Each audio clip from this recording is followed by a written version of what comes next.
Halo bosku, selamat mendengarkan kembali kisah Cu yang dari Donghua, Transcending the Nine Heavens, di channel alur cerita Donghua. Semoga kita semua dalam keadaan sehat walafiat, rezeki lancar barokah, dan diberi keselamatan dimanapun kita berada. Jangan lupa subscribe dan nyalakan loncengnya, agar tidak ketinggalan notifikasi video terbarunya.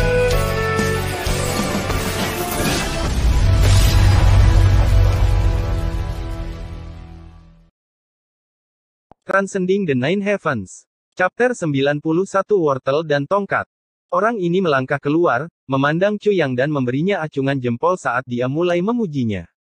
Menteri, Anda hebat, saya seorang mata-mata dan meskipun saya hanya mengetahui identitas salah satu mata-mata lainnya, Anda telah berhasil menemukan semuanya. Yang lebih mengagumkan adalah Anda melakukannya hanya dengan melihat dokumen. Ini kekuatan wawasan saja yang patut saya hormati.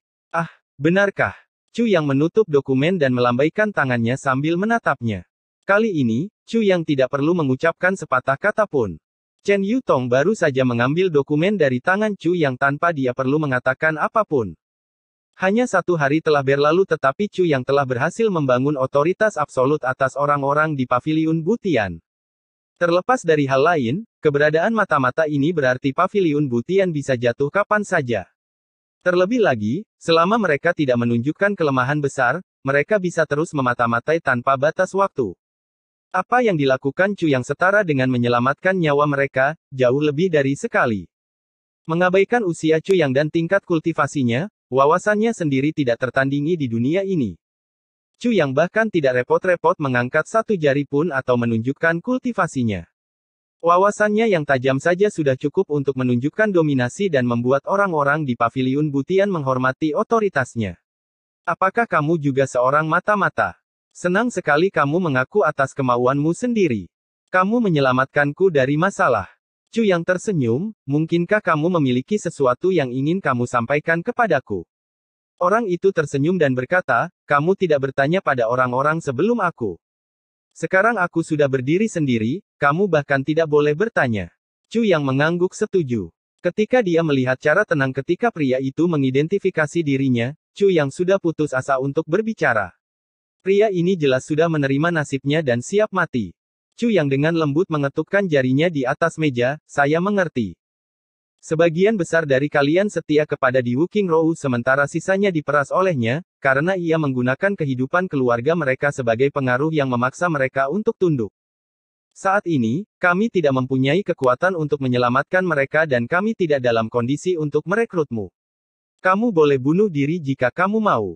Paviliun Butian memang telah menemukan pemimpin yang baik. Kecerdasan, kecerdikan, dan wawasan Menteri Cu berbeda dengan pejabat Di Wu yang legendaris. Saya ingin melihat kalian berdua bertarung sampai akhir karena saya penasaran siapa di antara mereka yang mampu menang melawan yang lain. Sayangnya hal ini tidak mungkin lagi. Orang itu tersenyum ketika darah hitam mulai mengalir perlahan di sisi mulutnya. Dia telah menggigit kantung racun di dalam mulutnya. Sebenarnya, kita belum pernah melihat Di Wuking Rou. Orang itu menatap Cu Yang dengan mata kosongnya. Tubuhnya tetap tegak tetapi napasnya terhenti. Tak lama kemudian tubuhnya terjatuh ke tanah. Kata-kata terakhirnya mengandung makna tersembunyi. Aula besar dibanjiri dengan bau darah segar dan ketegangan yang tersisa di udara sangat besar saat keheningan memenuhi aula. Cheng Ziang dan bawahannya tercengang. Dari semua mata-mata, tidak ada satupun yang berpindah pihak. Meskipun beberapa dari mereka ditangkap dan dibunuh, sebagian besar dari mereka melakukan bunuh diri. Metode apa yang dilakukan Di Wuking Rou untuk menghasilkan sekelompok profesional yang sangat loyal dan terlatih? Apalagi mata-mata terakhir yang mengaku atas kemauannya sendiri meski tahu dirinya akan mati tetap tenang dan tersenyum. Cu Yang melihat semua mayat yang tergeletak di tanah dan wajahnya muram. Berapa banyak lagi orang seperti itu yang masih dimiliki Di Wuking Rou? Dia tiba-tiba menyadari betapa hebatnya Di Wuking Rou dan betapa besarnya hambatan yang akan dia hadapi. Meskipun dia sudah menyadari bahwa Di Wuking Rou sangat cerdas dan kuat, setelah kejadian hari ini, dia terpaksa mengevaluasi ulang Di Wuking Rou dengan lebih tinggi lagi. Dia benar-benar saingan yang belum pernah terjadi sebelumnya. Cu Yang tersenyum tipis dan mulai mengumpulkan pikirannya.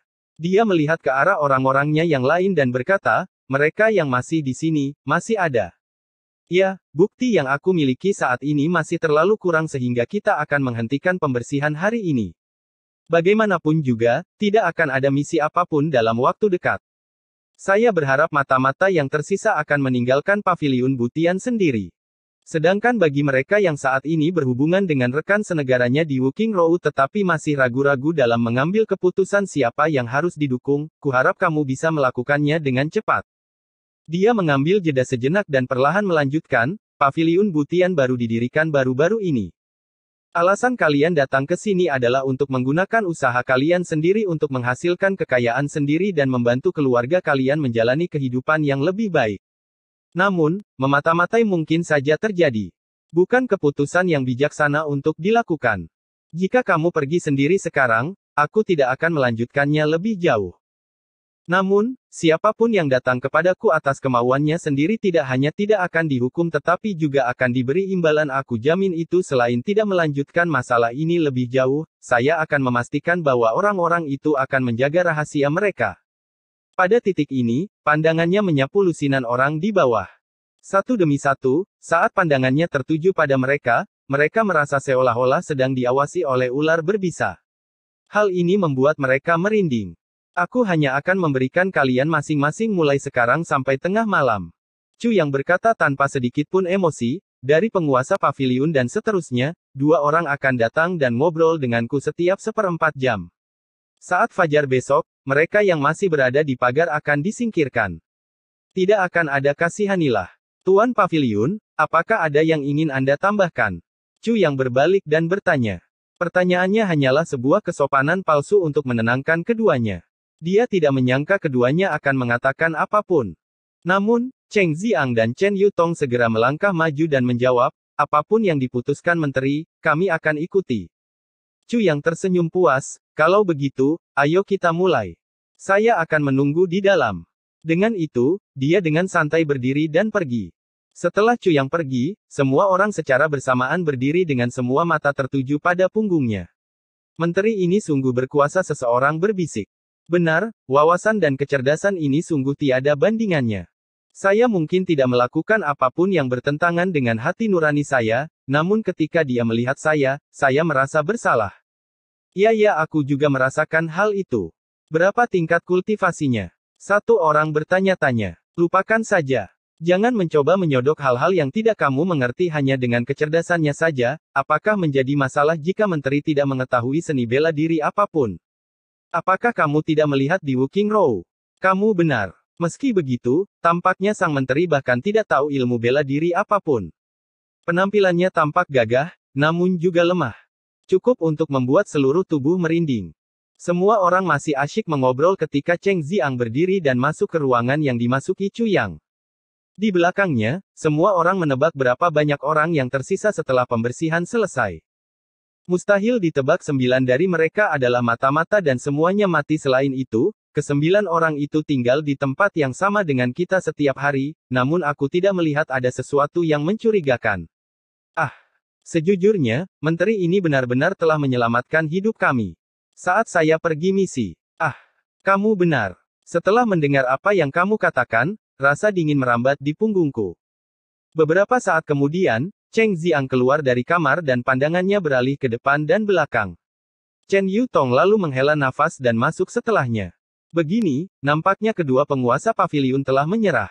Sejak berdirinya paviliun Butian sampai sekarang, mereka belum tunduk kepada siapapun selain Pangeran Tai Butian. Menteri ini benar-benar bukan individu biasa. Apakah kamu bercanda? Saat ini, seluruh dunia sedang berebut kekuasaan. Kekuatan seseorang hanya dapat menguasai satu wilayah, namun kecerdasan yang unggul dapat menguasai dunia. Bagaimana kedua hal ini bisa dibandingkan? Menjadi bawahan seseorang seperti menteri, setidaknya kita tidak akan mati sia-sia. Kata yang bagus. Transcending the Nine Heavens.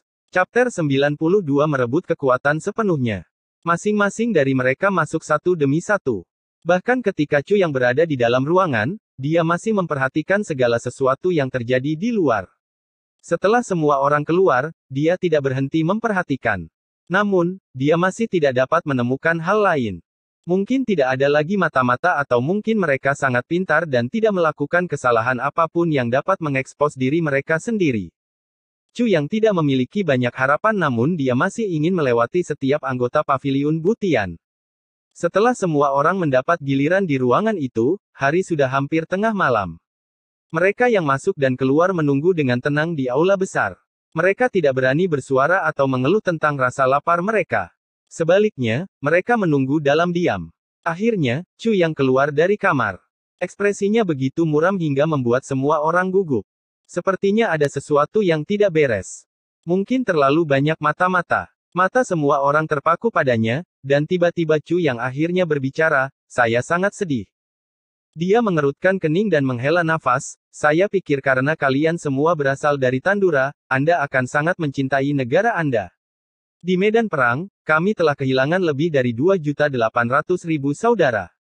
Namun, saya tidak dapat mempercayainya." Keheningan memenuhi udara, sepertinya masih ada mata-mata yang tertinggal di tengah-tengah mereka. Jika mata-mata itu adalah orang-orang dari Dazao, maka mau bagaimana lagi karena ini adalah negara dan rumah mereka. Namun, kalian adalah orang-orang dari Tandura, yang dibeli dengan beberapa tael perak atau bahkan janji-janji kosong. Kalian adalah bersedia mengkhianati lebih dari 600 juta bangsamu sendiri, membiarkan mereka menjadi budak demi keuntungan pribadimu. Apakah kalian manusia? Chu yang tampak sangat gelisah. Wajahnya benar-benar merah. Lebih dari 70 ahli tingkat Master Bela Diri dan Master Bela Diri berdiri diam di bawah. Aku akan mengingatkanmu sekali lagi. Jika seseorang dari Dazao adalah orang yang melakukan pelanggaran ini, aku hanya akan membunuh orang itu. Namun, jika orang itu berasal dari Tandura, aku akan membunuh ke-9 generasi keluarganya. Chu yang dengan tegas bertanya, apakah menurutmu aku harus melakukan itu? Ya, orang-orang di bawah menjawab serempak. Mungkin, nama mereka harus dicatat dalam sejarah, sehingga mereka juga bisa diejek selama beberapa generasi. Jika Anda mengakui kesalahan Anda dan bersedia membuka lembaran baru, saya tidak akan melanjutkan masalah ini lebih jauh. Saya harap semua orang bisa belajar dari ini. Hari ini saya akan membiarkan masa lalu berlalu. Namun, ingatlah bahwa ini adalah kesempatan kamu telah diberi hari ini kesempatan sekali seumur hidup. Chu yang mengucapkan kata-kata ini dengan suasana yang sangat serius. Meski masyarakat tidak melakukan spionase dalam bentuk apapun, mereka merasa bersalah mendengar kata-kata tersebut. 2.800.000 jiwa terbuang sia-sia di medan perang. Saya bahkan belum mencapai apapun yang layak untuk disebutkan. Apalagi dari kata-kata menteri, sepertinya masih ada mata-mata di tengah-tengah kita dan juga orang-orang yang bimbang. Ini membuat marah semua orang.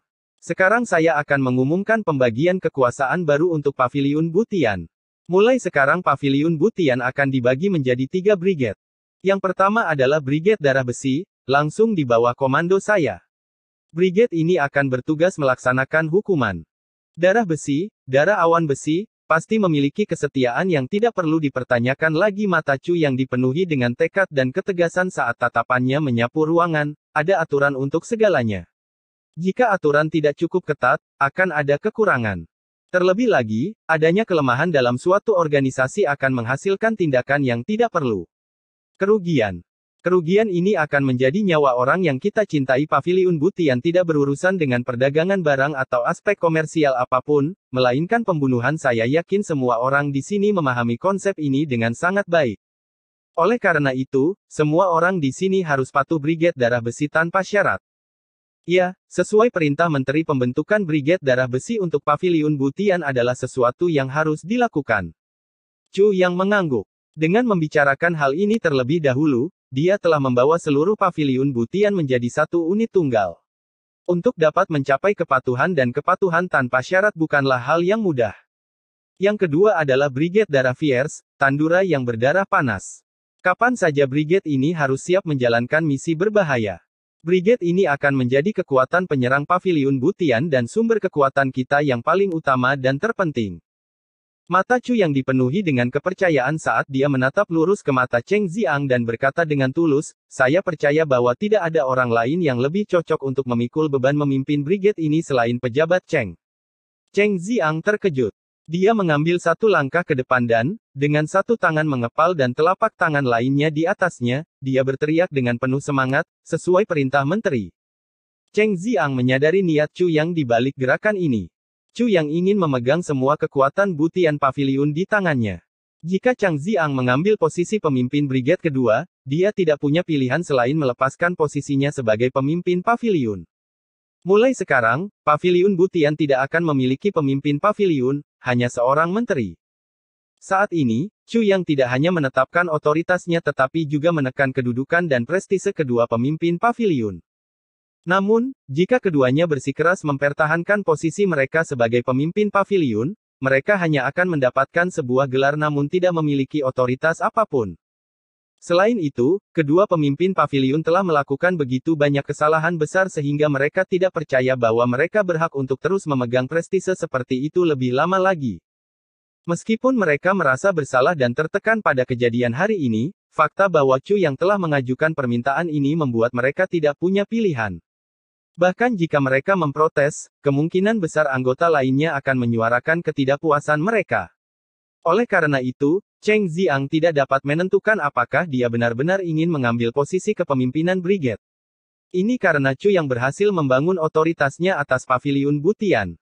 Chu yang tersenyum gembira dan berkata, pejabat Cheng sangat terampil dan juga ahli tingkat atas di bawah langit. Saya sangat yakin dengan Anda yang memimpin brigade. Terima kasih atas pujian baik Anda, Menteri Chu. Cheng Ziang tersenyum paksa sambil berpikir, orang ini berhasil membuatku melepaskan posisiku sebagai pemimpin paviliun tanpa usaha apapun. Terlebih lagi, dia merampas semua kekuasaan dan gengsiku. Namun, aku masih harus berterima kasih padanya. Hidup ini memang aneh. Brigade ketiga adalah Chu yang berhenti sejenak sambil berpikir. Dia kemudian mengangkat alisnya dan berkata dengan nada tegas, yang ketiga akan disebut Brigade Rahasia Surgawi. Semua informasi paviliun Butian akan diserahkan kepada mereka. Brigade ini akan menjadi garis keturunan paviliun Butian. Jika ada kesalahan sekecil apapun yang ada dalam informasi, harga yang akan kita bayar tidak lain adalah darah kita. Oleh karena itu, Rahasia Surgawi adalah nama Mo Tianji. Mo Tianji adalah ahli perhitungan dan manipulasi dan juga orang yang mengatur kematian Chu yang di kehidupan sebelumnya. Dia sengaja menunjuk unit intelijen paviliun Butian, Brigade Rahasia Surgawi untuk mengingatkan dirinya terus-menerus bahwa masih ada musuh kuat yang pada akhirnya harus dia hadapi. Itu juga untuk mengingatkan dirinya sendiri akan kematiannya yang akan datang, di tangan Mo Tianji, jika dia berani sedikit mengendur. Tidak ada yang tahu betapa menakutkannya Mo Tianji lebih baik dari Chu Yang. Menteri Chu, saya akan mengajukan diri sebagai pemimpin brigade ketiga. Saya berjanji untuk berbagi sebagian dari kesulitan yang ditanggung oleh Pangeran Butian dan Menteri Chu. Chen Yutong memilih untuk tidak menunggu sampai Chu Yang selesai dan maju, dengan sukarela mengambil posisi ini. Pola pikir Cheng Ziang adalah jika pada akhirnya dia harus menyerah, dia bahkan tidak perlu memprotes. Sebaliknya, dia memutuskan bahwa dia akan menyerah jika itu berarti dia bisa memiliki pijakan yang stabil di paviliun Butian di masa depan. Menteri Chu dibawa sendiri oleh Pangeran Butian. Dipilih sendiri di antara seluruh negara tandura. Apa yang bisa saya peroleh dengan melawannya? Terima kasih pemimpin Brigade Chen. Saya khawatir Brigade Rahasia Surgawi tidak akan memiliki pemimpin yang berpengalaman dan banyak akal. Saya terkejut bahwa pejabat Chen dengan sukarela mengambil tanggung jawab ini, kata Chu yang dengan gembira. Terkejut. Jika saya tidak menjadi sukarelawan, Anda tetap menyerahkan tanggung jawab kepada saya. Saya baru saja melihat apa yang terjadi pada Cheng Ziang. Saya tidak sebodoh itu. Chen Yutong berpikir dalam hati. Namun wajahnya tetap tersenyum sambil berkata, kita semua adalah bagian dari Tandura. Jika kita bisa berkontribusi untuk bangsa, maka itu sudah menjadi suatu keistimewaan bagi kita sebagai pejuang. N. Transcending the Nine Heavens. Chapter 93 Tai Butian Swai. Hebat, pejabat Chen benar-benar pria hebat. Chu yang memuji dengan gembira. Lalu seolah-olah ada sesuatu yang mengejutkan ingatannya, dia berbicara dengan tulus, pejabat Chen, Brigade Rahasia Surgawi adalah sesuatu yang harus ditangani dengan sangat hati-hati. Setiap informasi harus diverifikasi karena saya ingin kita benar-benar yakin akan hal itu. Akurasi. Hanya dengan cara itulah aku bisa mengirim saudara-saudara kita dari Fierce Blood untuk menyelesaikan misi mereka. Jika ada sedikit peluang bahwa, ya, tanggung jawab Brigade Rahasia Surgawi tidaklah kecil sama sekali. Resmi Chen, semua kehidupan di paviliun Butian ini akan diserahkan ke tanganmu. Tanggung jawab ini bukanlah sesuatu yang harus dianggap enteng sama sekali. Chen Yutong hampir tersedak amarah. Orang ini berbicara seolah-olah dia adalah orang yang benar dan lurus secara moral, tetapi sebenarnya, dia jelas-jelas berusaha merebut kekuasaan. Kepastian penuh. Tidak ada orang yang bisa yakin sepenuhnya tentang apapun yang diinginkannya. Lupakan tentang menyelinap di belakang garis musuh dan membunuh jenderal mereka. Bahkan dalam hal-hal sederhana seperti pernikahan, ada kalanya Anda menebak-nebak keputusan Anda sendiri. Setelah kami mendapat informasi, pemimpin brigade ini akan segera mendiskusikannya dengan Menteri Chu. Dengan begitu, kami akan dapat menganalisis semuanya dengan cermat dan bersama-sama menghasilkan rencana yang sempurna. Chen Yutong menahan amarahnya dan melanjutkan, saya berharap ketika saatnya tiba, Menteri Chu dapat menyisihkan waktu dari jadwal sibuknya untuk menangani masalah mendesak seperti itu. Selain itu, mungkin bergabung dalam pekerjaan pengumpulan intelijen dari Brigade Rahasia Surgawi demi keselamatan semua saudara bela diri kita. Cheng Yutong telah kehilangan posisi dan prestisenya sebagai wakil pemimpin paviliun dengan cara yang agak menyakitkan. Kata-kata yang diucapkannya hampir sama dengan penyerahan posisinya sebagai pemimpin intelijen juga. Pada titik ini, dia tidak berbeda dengan anggota lainnya. Ini Chu yang berpura-pura berkonflik dan menunjukkan bahwa keputusan yang dia buat adalah keputusan yang sulit ketika dia berkata, pejabat Chen tidak perlu melakukan itu. Aku hanya mengatakan apa yang aku katakan tanpa makna tersembunyi. Selain itu, saya bertanggung jawab atas darah besi dan mengawasi keseluruhan operasi. Saya khawatir saya akan sangat sibuk dan tidak punya waktu.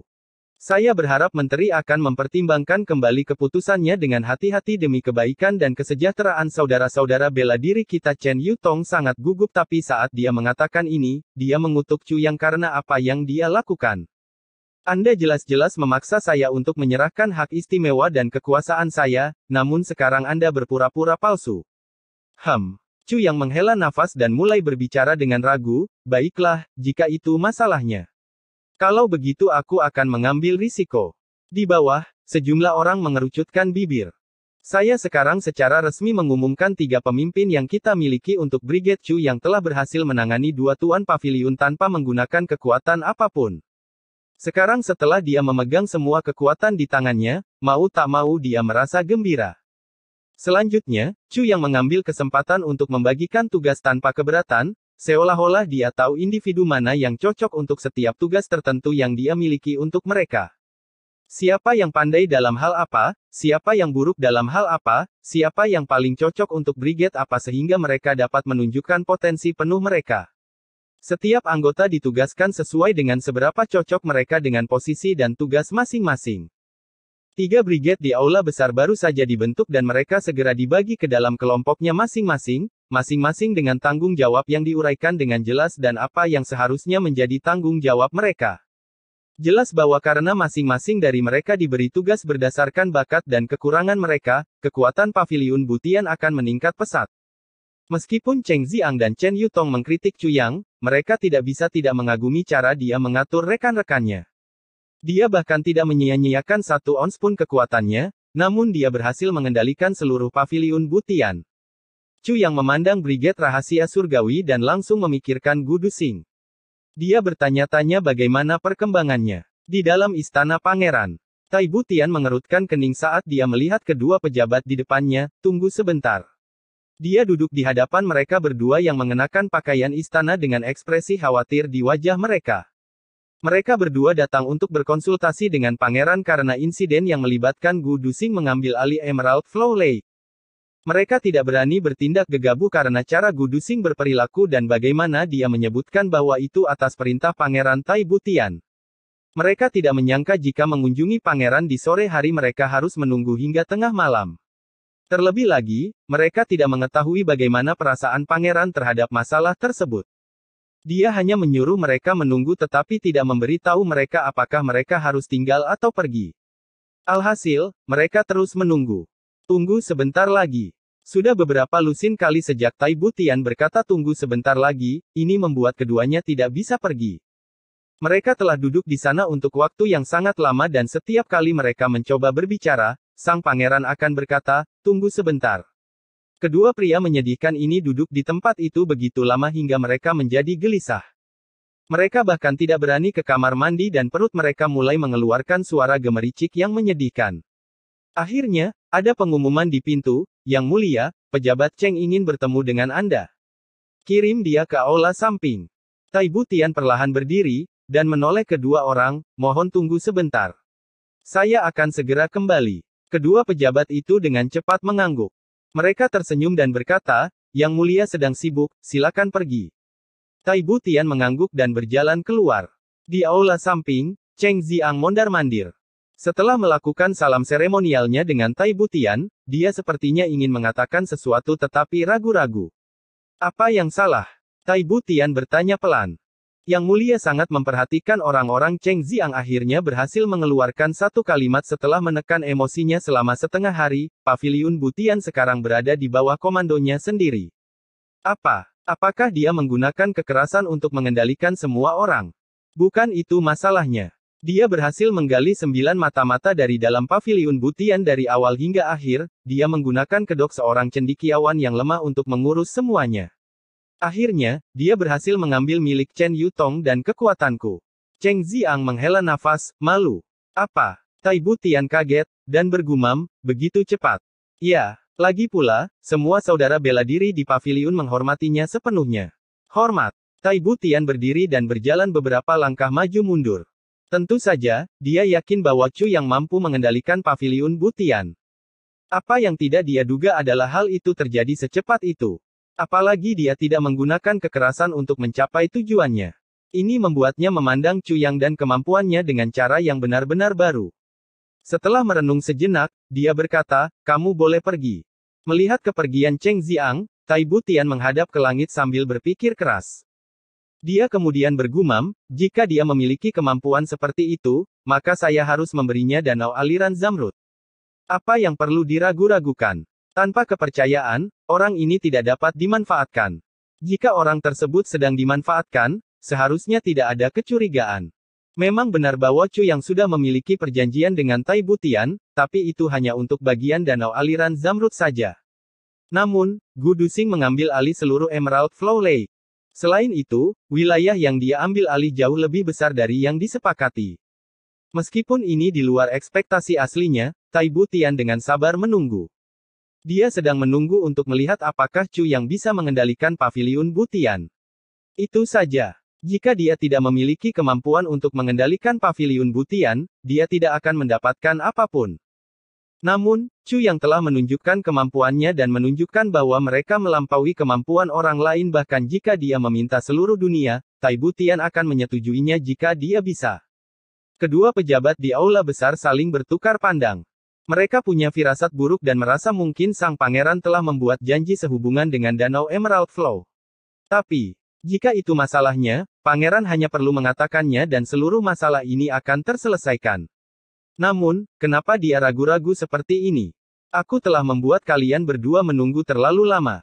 Taibu Tian perlahan berjalan ke depan, tersenyum ketika dia berbicara, saya telah sibuk dengan begitu banyak pekerjaan sehingga tidak ada yang bisa dilakukan. Mohon maafkan saya. Keduanya buru-buru berkata mereka tidak berani. Kamu tadi membicarakan tentang Emerald Flow Lake, benarkah? Taibu Tian mengusap alisnya, dan berkata dengan sedih, ingatanku tidak begitu bagus. Ya, ini tentang danau aliran zamrud. Kami ingin tahu apakah pangeran mendapat perintah. Kudengar sikap orang itu sangat buruk. Taibu Tian mengerutkan kening dan bertanya dengan perasaan tidak senang. Yang Mulia, pemuda itu tidak punya alasan dia mengisolasi seluruh danau aliran zamrud dan mengubahnya menjadi area yang benar-benar terlarang untuk umum, pada dasarnya menjadikannya bagian dari properti pribadinya. Terlebih lagi, dia telah mengumumkan bahwa itu adalah wilayahnya. Ide pangeran. Keributan ini menyebabkan ketidakpuasan di antara masyarakat. Jika kita tidak melakukan intervensi tepat waktu, hal itu mungkin menyebabkan pergolakan besar di benteng. Di depan Taibu Tian adalah seorang pria paruh baya dengan posisi besar di istana kerajaan. Sikap Taibu Tian yang kurang bahagia memberinya isyarat bahwa sang pangeran tidak senang dengan orang itu, jadi dia segera mempermasalahkannya. Kesengsaraan masyarakat sudah mencapai titik puncaknya. Mungkin akan menimbulkan gejolak besar.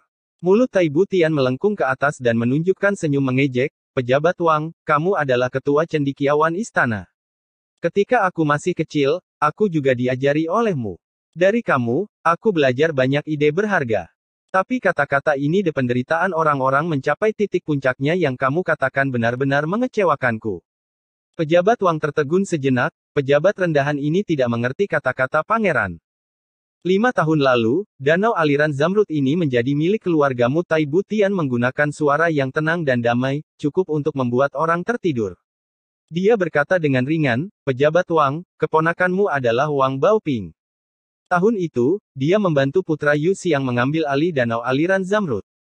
Setelah itu, Yu Xiang dibunuh oleh paman kerajaan di Aula Emas, dan semua harta bendanya direbut. Disita. Dan orang yang bertanggung jawab menyita properti itu adalah Anda, pejabat Wang. Transcending the Nine Heavens. Chapter 94 dikalahkan. Pejabat Wang terkejut dan wajahnya memucat. Bagaimana mungkin dia tidak memahami implikasi Tai Butian? Putra Yu Xiang yang dijatuhi hukuman diasingkan sebagai tentara akhirnya meninggal dengan kematian yang sangat dipertanyakan di penjara. Sejak saat itulah danau aliran Zamrud, meskipun sepertinya tidak dimiliki oleh siapapun, sebenarnya dikendalikan oleh keluargamu. Tai Butian kemudian melanjutkan dengan santai, pejabat Wang, ada total beberapa lusin usaha di sekitar Emerald Flow Lake, tepatnya 68. Dari jumlah itu, 37 di antaranya milik keluarga Wang. Kerajaan pengadilan belum menyelidiki hal ini karena beberapa alasan. Pertama, kami sibuk karena perang dengan kekuatan eksternal lainnya. Kedua, ketiga inspektur istana kerajaan memiliki properti di Emerald Flow Lake. Meskipun mereka tidak memiliki banyak, 30 orang itu satu properti yang bukan milik keluargamu dibagi secara adil di antara mereka bertiga. Pendapatan dari semua properti itu selama bertahun-tahun bukanlah jumlah yang sedikit. Terakhir, saya sebenarnya berharap akan tiba suatu hari di mana Anda menyadari kesalahan Anda dan memutuskan untuk membuka lembaran baru. Karena dalam proses membantu Tandura maju seperti sekarang ini, tidak mudah bagi Anda sebagai pejabat. Juga, apa yang kita miliki hari ini sebagian karena usaha Anda. Dukungan dari istana kerajaan, hubungan masyarakat dan semua jasa Anda. Anda telah memberikan kontribusi Anda kepada negara dan rakyatnya. Haha. Ada sedikit rasa dingin dalam suara Tai Butian saat dia berbicara. Kedua pejabat itu mulai gemetar ketika keringat mengucur dari wajah mereka. Mereka merasa seolah-olah seluruh dunia berputar di sekitar mereka dalam kebingungan. Danau aliran Zamrud adalah tempat di mana 7 atau 8 pejabat kalian telah berbagi keuntungan sejak lama, namun, sekarang istana kerajaan ingin mengambilnya kembali untuk digunakan. Kalian berani datang kepadaku dan mengeluh tentang penderitaan rakyat. Di manakah orang-orang yang bersedih itu? Mungkinkah penderitaan orang-orang itu nyatanya memang benar-benar penderitaanmu? Apakah Anda berpura-pura memiliki opini publik yang kuat mengenai masalah ini untuk memberikan tekanan pada keputusan saya? Tatapan Tai Butian berubah dingin dan berteriak, Wang Zi, apakah menurutmu aku adalah sasaran empuk hanya karena usiaku? Celepuk. Kedua pria itu gemetar tak terkendali. Kaki mereka menjadi lemah. Tidak dapat terus berdiri, mereka berlutut di tanah. Tai Butian melanjutkan, jadi, para pejabat, apakah saya memerlukan izin Anda untuk menggunakan danau aliran Zamrud? Kami tidak berani. Kedua orang itu membenturkan kepala mereka ke lantai berulang kali. Saat ini, mereka dipenuhi dengan penyesalan. Mereka tidak percaya bahwa kejadian danau aliran Zamrud ini sebenarnya adalah gagasan sang pangeran. Terlebih lagi, mereka tidak dapat memperkirakan dia akan bersikeras mengenai hal itu. Danau aliran Zamrud adalah milik negara Tandura. Ini adalah kawasan pemandangan yang indah di dalam benteng awan besi. Namun kalian bersekongkol untuk memanfaatkannya demi keuntungan pribadi kalian. Lelucon yang luar biasa, kalian adalah pejabat kerajaan pengadilan. Kamu dibayar oleh istana kerajaan, namun kamu benar-benar mengecewakanku. Tai Butian berkata dengan sedih, sudahlah, Anda adalah pejabat senior istana. Saya tidak ingin melanjutkan hal ini lebih jauh. Pejabat Wang, beritahu semua rumah lain bahwa mereka harus menyumbangkan setengah dari pendapatan mereka dari Emerald Flow Lake dari beberapa tahun terakhir ke kas negara. Anda boleh pergi. Ya, terima kasih atas kemurahan hati yang mulia. Keduanya membungkuk berulang kali. Keringat bercucuran seolah-olah mereka baru saja mandi, seolah-olah baru saja melakukan tur melewati gerbang neraka dan berhasil kembali. Apakah menurutmu ada rumah yang membutuhkan aku untuk mengirimkan bukuku sendiri sebagai perbandingan? Saat keduanya mundur, Tai Butian sepertinya menggumamkan kalimat ini. Hal itu langsung mengagetkan mereka dan menyebabkan mereka tersandung dan jatuh dari tangga dengan cara yang paling memalukan. Melihat kedua orang itu pergi dengan canggung, tatapan Tai Butian tetap dingin. Dia telah menunggu berita dari Butian Pavilion tentang Chu Yang dan bukan berita dari orang-orang ini. Sekarang dia telah memverifikasi kemampuan Chu Yang, Tai Butian membuat keputusan terakhirnya. Jika dia tidak mendapat kabar apapun tentang hasilnya, Tai Butian akan membuat kedua pejabat itu menunggu 1 hari lagi. Pavilion Butian akhirnya mulai terbentuk. Tai Butian melihat ke arah bulan yang tergantung di luar jendelanya dan menghela nafas. Sejak terbentuk, Pavilion Butian tidak lebih dari sekadar pengalih perhatian untuk mengalihkan perhatian musuh-musuhnya. Hal ini karena meskipun Tai Butian hanya seorang pangeran, tanggung jawabnya sama dengan menjadi penguasa negara. Meski begitu, dia tidak punya waktu untuk memelihara dan berinvestasi di Pavilion Butian. Kemunculan Chu yang pada dasarnya mengisi celah itu. Tuan Bayangan, bagaimana menurutmu? Menurutmu seberapa jauh Chu yang akan mampu meningkatkan Pavilion Butian? Tai Butian tampak seperti sedang bergumam pada dirinya sendiri. Tiba-tiba, udara di depannya menjadi berkabut dan bergerak secara aneh dan misterius. Suasananya seolah-olah kenyataan sedang diputarbalikkan dan bayangan hantu muncul. Sebuah suara yang kering dan pelan berbicara, kamu seharusnya tidak menanyakan hal ini kepadaku. Aku tidak bertanya padamu. Aku hanya ingin bertemu denganmu sebentar. Tai Butian berkata dengan ringan, saya paling mengandalkan kalian berdua. Namun, saya tidak dapat melihat atau mendeteksi kehadiran Anda.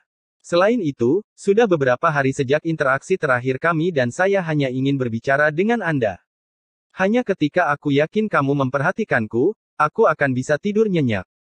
Haha, mata bayangan itu sepertinya sedikit tersentuh. Ia menjawab dengan suara serak, yang mulia yakinlah, selama kami berdua ada di sini, tidak ada seorang pun di 3 langit bawah yang dapat membunuh Anda. Tai Butian terkekeh dan mengangguk. Dia bergumam, aku lelah sekali. Setelah itu, dia mundur 2 langkah dan berbaring di tempat tidur. Dia berbisik, Tuan Bayangan, kamu juga harus istirahat. Suasana berubah dan berubah beberapa saat sebelum bayangan itu menghilang ke dalam kegelapan malam. Di tempat tidur yang nyaman, Tai Butian dengan cepat tertidur lelap. Kemunculan bayangan itu sepertinya sangat meyakinkannya. Meskipun Tai Butian tidak tahu apa itu kultivasi bayangan. Namun, dia yakin akan satu hal. Jika bukan karena 2 bayangan ini yang selalu mengawasinya, Diwu King Rou pasti sudah memenggal kepalanya berkali-kali.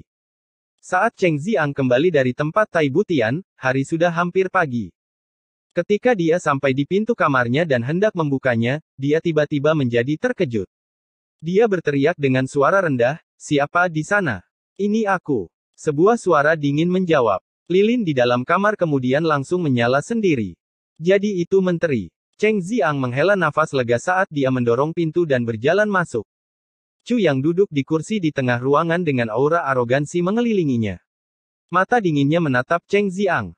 Apakah menteri mengunjungi kamarku selarut ini untuk mengajariku sesuatu? Cheng Ziang tidak mengerti mengapa jantungnya mulai berdetak lebih cepat. Dia jelas merasa bahwa kekuatan lawannya lebih lemah darinya. Mengingat hal itu, dia hanya perlu mengangkat tangannya untuk mengirim Chu Yang ke kematiannya. Namun dia tidak dapat memahami mengapa dia merasa enggan dan bahkan takut ketika harus berbicara dengan pemuda yang tampak lemah ini. Itu adalah sesuatu yang benar-benar tidak mampu dia pikirkan. Saya tidak berani. Chu Yang tersenyum dan berkata, sore ini, kata-kataku sedikit kasar. Ditambah lagi, aku tidak memberi tahu pejabat Cheng sebelumnya tentang perubahan posisi jadi aku merasa sedikit tidak nyaman. Tidak, Menteri Chu pintar. Dengan jentikan tanganmu, kamu menemukan sekelompok pengkhianat dan membantu Pavilion Butian melenyapkan bahaya tersembunyi yang bahkan tidak kami sadari keberadaannya.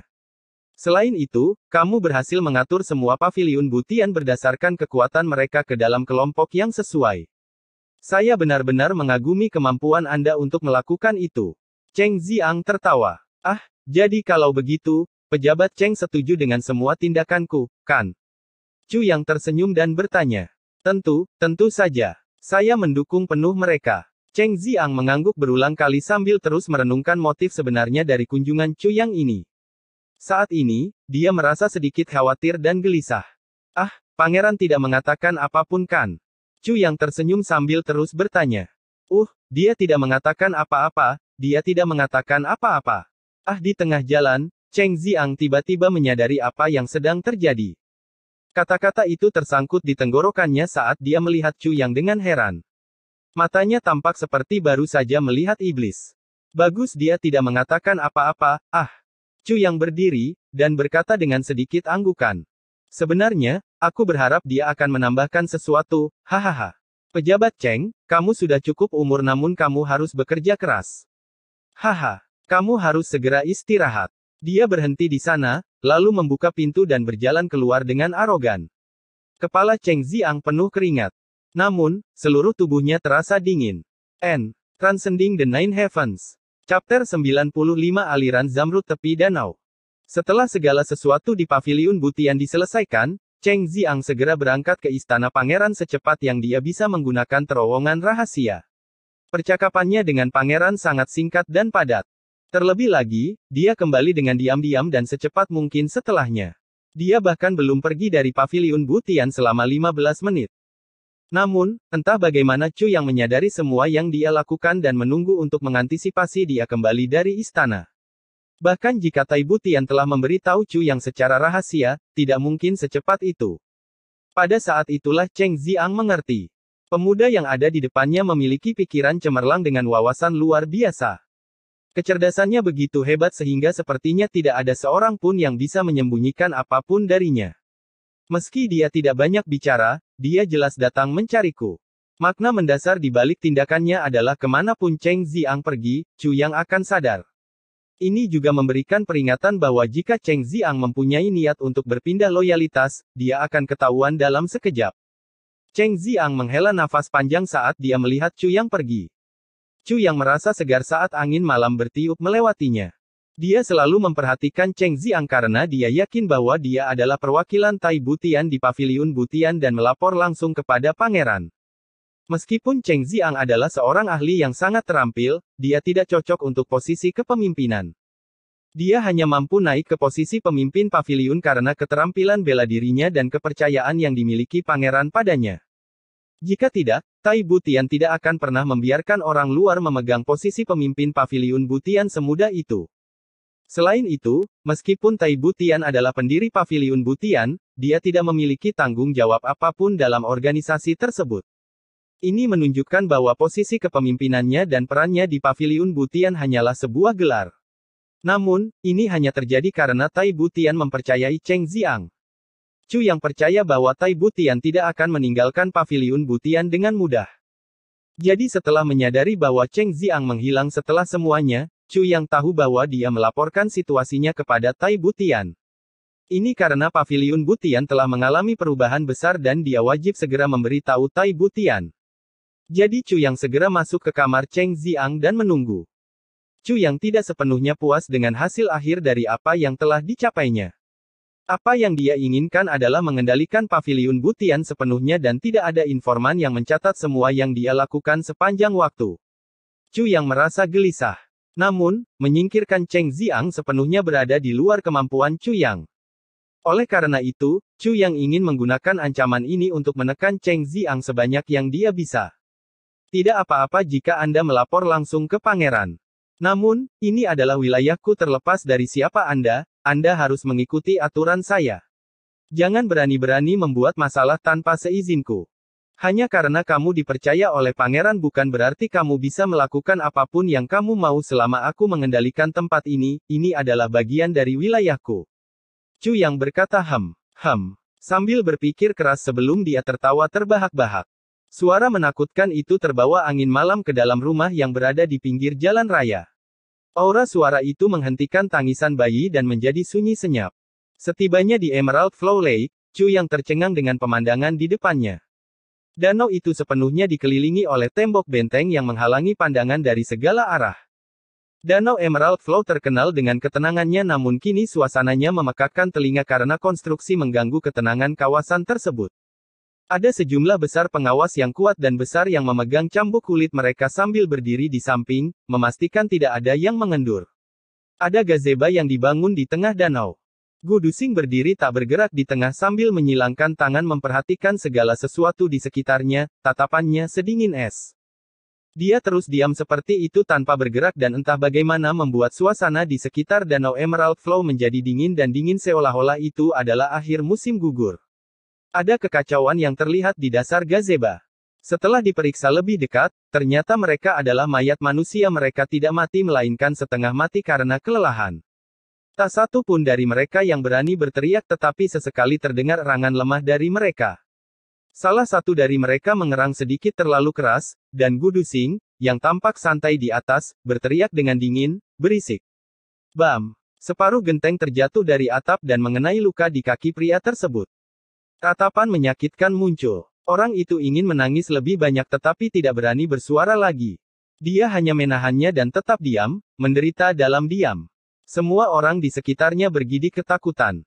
Namun, dalam keadaan tercengang, Chu yang berlari mendekat. Dia memukul kepalanya sendiri dan berkata, "Ini semua salahku. Aku tidak memberi tahu Gu Duxing dengan jelas bahwa aku hanya menginginkan Pulau Tengah. Sekarang, orang ini telah mengambil alih seluruh danau. Kamu sudah sampai." Gu Duxing terbang turun dari paviliun seperti awan dan mendarat di depan Chu Yang. Dengan pengecualian dari insiden mabuk sebelumnya di mana wajahnya sedikit ramah, ekspresi Gu Duxing yang sadar sedingin baja.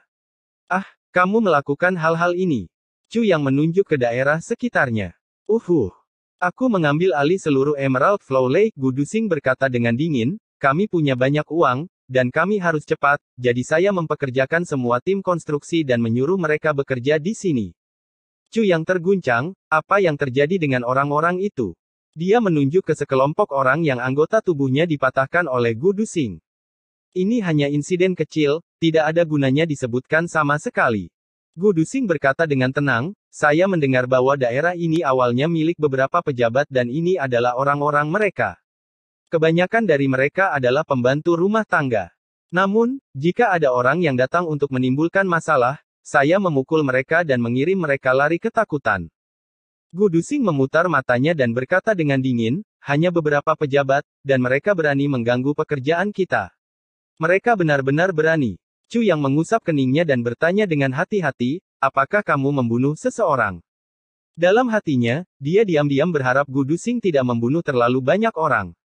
Jika itu masalahnya, mungkin akan sulit untuk membersihkannya.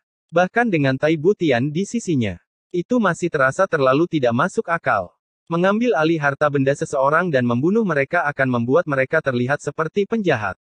Dia melihat sekeliling sedikit dan melihat banyak orang terluka. Namun, tampaknya tidak ada satu pun mayat.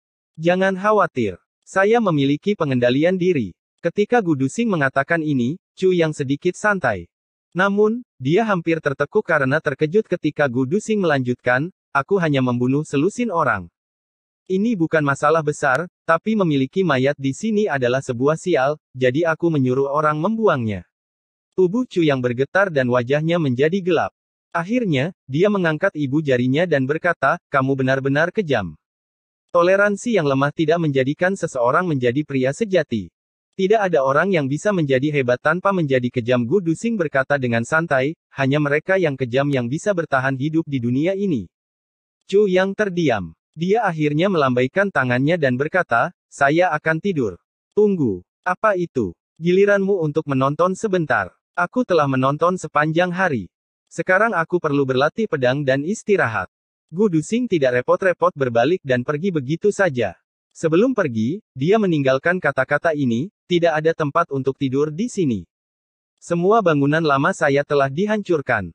Anda sebaiknya puas dengan mencari tempat untuk duduk." Chu yang membawa semua orang yang terluka ke sisi danau. Pada titik ini, Gu Duxing sudah tidak terlihat. Chu yang berdiri diam beberapa saat sebelum menggelengkan kepalanya pasrah. Setelah itu, dia menemukan tempat terpencil di dekat danau dan duduk bersila. Dia kemudian mengaktifkan teknik 9 kesengsaraan melampaui 9 surga. Bagi Chu Yang, waktu terbaik untuk berkultivasi adalah sekitar malam hari. Dia pasti tidak ingin menyia-nyiakan waktu berharga itu. Dia kemudian mengalihkan pikirannya ke keadaan meditasi dan memasuki alam bawah sadarnya. Chu yang fokus menghilangkan kotoran. Segala sesuatu antara langit dan bumi tiba-tiba menjadi damai. Dan begitu saja, dia perlahan melepaskan diri dari semua gangguan saat hatinya menjadi seperti permukaan danau yang tenang. Lokasi pembangunan saat ini berisik dan ramai, tetapi tampaknya tidak berpengaruh apapun pada kultivasinya. Dari kejauhan, Gu Duxing sedang hiruk-pikuk, berlatih dengan pedangnya. Tiba-tiba dia melihat ke arah Chu Yang. Pikirannya kaget. Bagaimana ini bisa terjadi? Dia baru kelas 4, prajurit bela diri. Meskipun Gu Duxing sedang berlatih seni pedangnya, dia tidak pernah berhenti memperhatikan gerakan Chu Yang. Sejak hari kata saudara diucapkan, Gu Duxing merasa seolah-olah dia punya tempat untuk bersandar. Dia merasa seolah-olah memiliki anggota keluarga, Chu Yang. Meskipun mereka berdua tidak pernah membicarakan peringkat mereka, Gu Duxing tahu bahwa Chu Yang lebih muda darinya. Meskipun dia dan Chu Yang belum pernah bertemu sebelumnya, dia memberinya rumah dan membantunya ketika dia tidak punya apa-apa. Dia bahkan berjanji untuk membantunya mencapai puncak kultivasinya. Sejak hari Chu Yang berkata bahwa dia akan membantunya agar dia tidak mengkhianati cinta Gu Miaoling, Gu Duxing sudah memandang Chu Yang bukan hanya penyelamatnya tetapi juga saudara laki-lakinya, seorang saudara lelaki yang akan berbagi hidup dan mati dengannya. Karena kakakku mengerti aku, tahu segalanya tentang aku. Transcending the Nine Heavens. Chapter 96 Terobosan-terobosan. Sebelumnya, Gu Duxing hanya mengkhawatirkan dua orang, yaitu ayah angkatnya dan kakak Xiao Miao. Namun, dia sekarang memiliki satu orang tambahan yang perlu dikhawatirkan, yaitu Chu Yang. Di permukaan, Chu Yang tampak berperilaku dewasa, tapi Gu Duxing tahu bahwa kedewasaannya adalah hasil dari dia melalui kesulitan yang tak terhitung jumlahnya sepanjang hidupnya. Setiap kali dia memikirkan hal ini, Gu Duxing merasa sangat sedih. Gu Duxing tahu bahwa dia adalah orang yang jauh lebih beruntung dibandingkan dengan Chu Yang. Setidaknya, dia mendapat kasih sayang, perhatian dari orang tuanya ketika dia masih kecil. Setelah tragedi keluarganya, dia berada di bawah asuhan ayah angkatnya. Pada akhirnya, dapat dikatakan bahwa dia tidak mengalami banyak kesulitan. Tapi bagaimana dengan Chu Yang? Gu Duxing melihat Chu Yang sebagai adik laki-laki yang dipaksa keluar dari zona nyamannya untuk tumbuh dengan cepat, jelas membutuhkan perawatan dan perlindungannya. Tidak ada alasan yang jelas mengapa ia merasa seperti ini. Perasaan ini muncul begitu saja secara alami. Awalnya, dia berpikir bahwa tingkat kultivasi Chu Yang lebih tinggi darinya. Dia tidak pernah bisa membayangkan bahwa tingkat kultivasinya hanyalah prajurit bela diri kelas 4. Oleh karena itu, dia awalnya terkejut dan terpana ketika pertama kali menyaksikan kultivasi Chu Yang tadi malam. Gu Duxing berpikir pada dirinya sendiri, jadi bagaimana jika dia baru kelas 4? Siapa yang berani menyentuhnya saat aku berada di dekatnya? Lalu bagaimana jika dia hampir tidak memiliki kekuatan bela diri? Apakah aku, Gu Duxing, tipe orang yang seperti itu? Yang akan berdiam diri dan mengawasi adikku saat dia dalam bahaya? Saat dia merenungkan hal ini, dia mulai merasa sangat nyaman. Namun, saat dia mengangkat pedangnya untuk mencoba terus berkultivasi, dia terlempar kembali ke keadaan terkejutnya lagi. Seketika, dia berbalik dan melihat ke arah Chu Yang sekali lagi. Kali ini, dia menggunakan terlalu banyak tenaga dan hampir memutar lehernya. Chu Yang, bagaimana? Bagaimana dia memasuki kondisi meditasi begitu cepat? Gu Duxing benar-benar bingung karena terlalu mengerikan bagi prajurit bela diri kelas 4 untuk memasuki kondisi meditasi segera setelah duduk, bahkan seorang master bela diri yang hebat tidak dapat mencapainya secepat itu. Gu Duxing hanya menatapnya dengan mata terbuka lebar. Dari tepi kolam, kebisingan lokasi pembangunan tiba-tiba terasa begitu jauh. Faktanya, rasanya seperti telah hilang sama sekali dari dunia ini. Angin bertiup sepoi-sepoi, menimbulkan riak-riak kecil di permukaan danau. Setiap gelombang menghantam pantai dengan lembut, satu demi satu, dalam siklus yang tiada akhir. Pada saat itu, suara tenang danau melayang menuju Chu Yang di malam yang gelap. Cahaya spiritual muncul di benaknya. Energinya terus bergerak dengan cara yang sama, meskipun sebagian kesadarannya terkonsentrasi pada suara yang diciptakan oleh ombak lembut yang menerpa pantai. Waktu berlalu dengan lambat dan sepertinya Chu Yang muncul di sebelah danau kecil yang tenang. Permukaannya begitu tenang sehingga bisa memantulkan langit yang luas. Chu Yang berada dalam kondisi pikiran yang sangat damai yang belum pernah dialami sebelumnya dalam kondisi meditasinya. Seluruh tubuhnya sepertinya telah lepas dari perbudakan kehidupan dan benar-benar tenggelam dalam danau kecil di pikirannya. Dari sisi lain ruangan, Gu Duxing menghela nafas. Chu Yang ini adalah orang yang tidak normal. Dengan kemampuan seperti itu, tidak ada keraguan bahwa dia akan melampauiku dalam waktu singkat. Saya tidak bisa mengalahkan kemampuannya untuk memasuki kondisi meditasi setelah duduk. Namun, setelah menghela nafas, dia langsung merasakan bahwa napas Chu Yang menjadi sulit dipahami. Sekali lagi, Gu Duxing tercengang dan berbalik. Dia menggosok matanya karena tidak percaya. Orang ini memasuki kondisi meditasi setelah duduk, dan dia telah maju ke kondisi pencerahan hanya setelah beberapa tarikan napas. Gu Duxing tidak bisa menahan diri dan hampir berteriak keras. Gu Duxing harus berada dalam kondisi meditasi minimal 2 jam sebelum dia bisa memasuki kondisi pencerahan. Ini adalah kultivasi pada tingkat yang paling mendalam ketika kesadaran dan pikiran terjalin menjadi satu. Dibandingkan dengan kondisi meditasi normal, kultivasi akan 2 kali lebih efektif dalam kondisi pencerahan. Namun, Chu yang bisa maju ke dalamnya dengan mudah. Sungguh mengerikan. Ujung mulut Gu Duxing melengkung membentuk senyuman sedikit pahit. Dia selalu berpikir bahwa bakat seperti itu adalah permata langka di 3 langit tengah. Terlebih lagi, dia tidak menyangka anak yang beberapa tahun lebih muda darinya ini akan menyebabkan dia kehilangan hampir seluruh kepercayaan dirinya hanya dengan beberapa tarikan napas. Di dalam kesadarannya, Chu yang membuka matanya perlahan dan menatap intens ombak kecil yang terus-menerus menerpa pantai. Dia mulai memahami sesuatu. Meskipun gelombang ini mungkin tidak memiliki banyak kekuatan, mereka tidak berhenti maju, mundur, maju lagi, dan mundur lagi. Gerakan mereka tampaknya tidak menjadi lelah sama sekali. Chu yang tidak bisa tidak berpikir, sama seperti orang yang sedang berkultivasi, gelombang yang sangat umum ini tidak berubah menjadi ceria hanya karena sedikit keberhasilan dan tidak menjadi lelah hanya karena kegagalan kecil. Mereka tidak gegabah dalam tindakannya tapi hanya terus membidik lurus ke depan. Tidak tahu kapan atau bagaimana kultivasi mereka akan meningkat.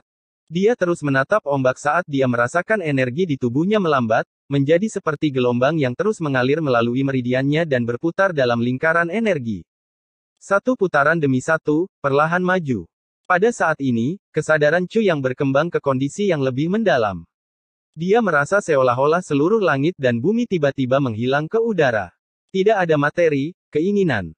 Tidak ada yang ada. Seluruh tubuhnya seakan larut ke dalam kolam tenang di depannya, perlahan berubah menjadi ombak lembut yang bergerak maju mundur. Dengan sendirinya, proses ini sepertinya mampu mengumpulkan semua emosi dalam hidup, kepuasan dan kebahagiaan, rasa manis dan ketenangan. Seolah-olah itu bisa berlangsung selamanya dan tidak ada yang bisa bosan dengan kehidupan seperti itu. Dari kejauhan, saat Gu Duxing terus menatap Chu Yang, mulutnya terbuka lebar sehingga dia tampak seperti kuda Nil. Pedangnya jatuh ke tanah dengan tenang. Gu Duxing jatuh ke tanah. Ya Tuhan, tolong aku. Katakan padaku ini tidak nyata. Bagaimana mungkin ini bisa terjadi? Gu Duxing menjambak rambutnya dan dia baru sadar ketika dia merasakan sakit yang menusuk di kulit kepalanya. Ya Tuhan, saya tidak percaya bahwa puncak, keadaan legendaris surga dan manusia menjadi satu baru saja terjadi di depan saya. Sebelumnya, dia tidak membuang muka saat melihat kejadian aneh di sana.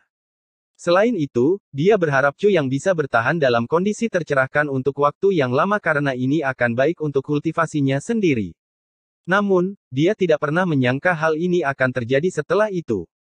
Hal yang lebih mengerikan baru saja terjadi di depan matanya. Dia bisa dengan jelas melihat Chu yang duduk di sana, tapi dia tidak bisa lagi merasakan kehadiran Chu Yang. Hanya ada satu alasan yang masuk akal mengapa situasi seperti ini terjadi: surga dan manusia menjadi satu, yang merupakan tingkat pencerahan tertinggi dalam seni bela diri itu melampaui kultivasi normal dan hanya ada di ranah legenda. Keadaan ini seharusnya hanya bisa dicapai setelah mencapai level Raja Bela Diri. Bahkan di kalangan Raja Bela Diri, ini bukanlah pemandangan biasa. Keadaan ini hanya bisa terjadi sesekali di alam pemahaman yang mendalam menurut legenda, hasilnya akan sangat bagus setiap kali seseorang maju ke kondisi ini. Tapi bagaimana situasi langka seperti itu bisa terjadi di sini? Biasanya, ketenangan mutlak harus dipertahankan setidaknya selama 2 jam dalam kondisi pencerahan sebelum ada sedikit peluang untuk memasuki surga dan manusia menjadi satu kondisi. Terburu-buru akan terbukti gagal. Semuanya harus terjadi secara alami. Jika ada yang diganggu, semuanya akan sia-sia. Yang lebih parah lagi, akan terjadi penurunan level juga. Sedangkan untuk Chu Yang, bagaimana? Bagaimana dia, di tengah konstruksi yang keras dan deburan ombak di danau, bisa maju ke langit dan bumi menjadi satu negara? Ini, apakah masih ada hukum surgawi yang harus dilanggar? Gu Duxing langsung jatuh ke tanah, bokongnya mendarat keras di atas batu, tapi dia masih belum bisa sadar kembali. Chu Yang dengan santai menjelajahi lingkungannya setelah memasuki kondisi puncak ini. Seketika, ruang di mana ujung pedang 9 kesengsaraan berada terbuka seolah-olah sedang menarik napas. Lapisan kabut yang tidak bisa dilihat dengan mata telanjang perlahan terbentuk di atas danau. Itu melayang dan berputar di sekitar tubuh Chu yang seolah-olah dipandu oleh kekuatan yang tidak diketahui. Akhirnya, benda itu memasuki tubuhnya dalam sekejap dan menghilang. Waktu berlalu dengan lambat. Lapisan kabut lain terbentuk di permukaan danau. Dan lapisan lainnya. Tidak ada yang tahu berapa lama waktu berlalu. 2 jam, 4 jam. Gu Duxing tetap tertegun saat dia duduk di posisi semula, basah kuyup. Sinar matahari pertama baru saja muncul di balik tirai kabut, tapi Chu yang masih belum bangun. Tiba-tiba, Gu Duxing memperhatikan udara di sekitar Chu yang bergerak. Level Chu yang meningkat perlahan. Ini adalah satu-satunya alasan mengapa Gu Duxing masih bisa merasakan kehadirannya. Prajurit bela diri kelas 4, prajurit bela diri kelas 4 tingkat menengah, prajurit bela diri kelas 4 tingkat atas. Puncak, terobosan. Prajurit bela diri kelas 5. Rahang Gu Duxing langsung jatuh ke tanah bajingan. Saya telah bertemu banyak talenta kelahiran surga, tetapi saya belum pernah melihat monster seperti itu. N. Transcending the Nine Heavens. Chapter 97 Kekuatan Air Lembut. Gu Duxing memutar otak tetapi tidak dapat menemukan kata yang tepat untuk menggambarkan Chu yang orang ini telah melampaui level manusia. Semakin tinggi level Anda, semakin sulit kemajuan dalam level seni bela diri. Setiap tingkatan dibagi menjadi 9 kelas, dengan masing-masing kelas dibagi menjadi atas, menengah dan bawah. Bukankah selalu terjadi bahwa orang-orang berhasil menembus setiap level satu demi satu, perlahan-lahan meningkatkan kultivasi mereka? Meskipun level prajurit bela diri masih rendah dan bukan hal yang aneh jika seseorang menggunakan ramuan untuk maju beberapa sublevel sekaligus, tidak menggunakan ramuan apapun dan maju berkali-kali selama kultivasi adalah hal yang belum pernah terjadi sebelumnya. Legenda hidup, saber ekstrim tanpa batas Liu Yongxiang dari 3 langit atas berhasil menembus jajaran prajurit bela diri hanya dalam 4 hari selama masa mudanya. Rekor ini belum dipecahkan oleh siapapun. Namun, hari ini, Gu Duxing telah melihat dengan matanya sendiri, orang aneh yang berhasil menembus kelas bawah ke atas hanya dalam 2 jam. Dia sebenarnya pernah menyaksikan fenomena seperti itu. Gu Duxing menelan ludahnya. Dia merasa sangat rendah diri. Ah! Tuhan, dan dia masih belum selesai. Mata Gu Duxing membelalak lagi saat dia merasakan energi Chu yang berfluktuasi sekali lagi. Prajurit bela diri kelas 5 tingkat menengah. Tidak ada kata-kata yang bisa menggambarkan keterkejutan dan kengerian yang dialami Gu Duxing saat ini. Dia tercengang. Prajurit bela diri kelas 5 tingkat atas. Puncak dari prajurit bela diri kelas 5. Kelas 6. Kelas 6 tingkat menengah. Ah! Tuhan, syukurlah dia akhirnya berhenti naik level, jika tidak, kemungkinan besar saya akan muntah darah.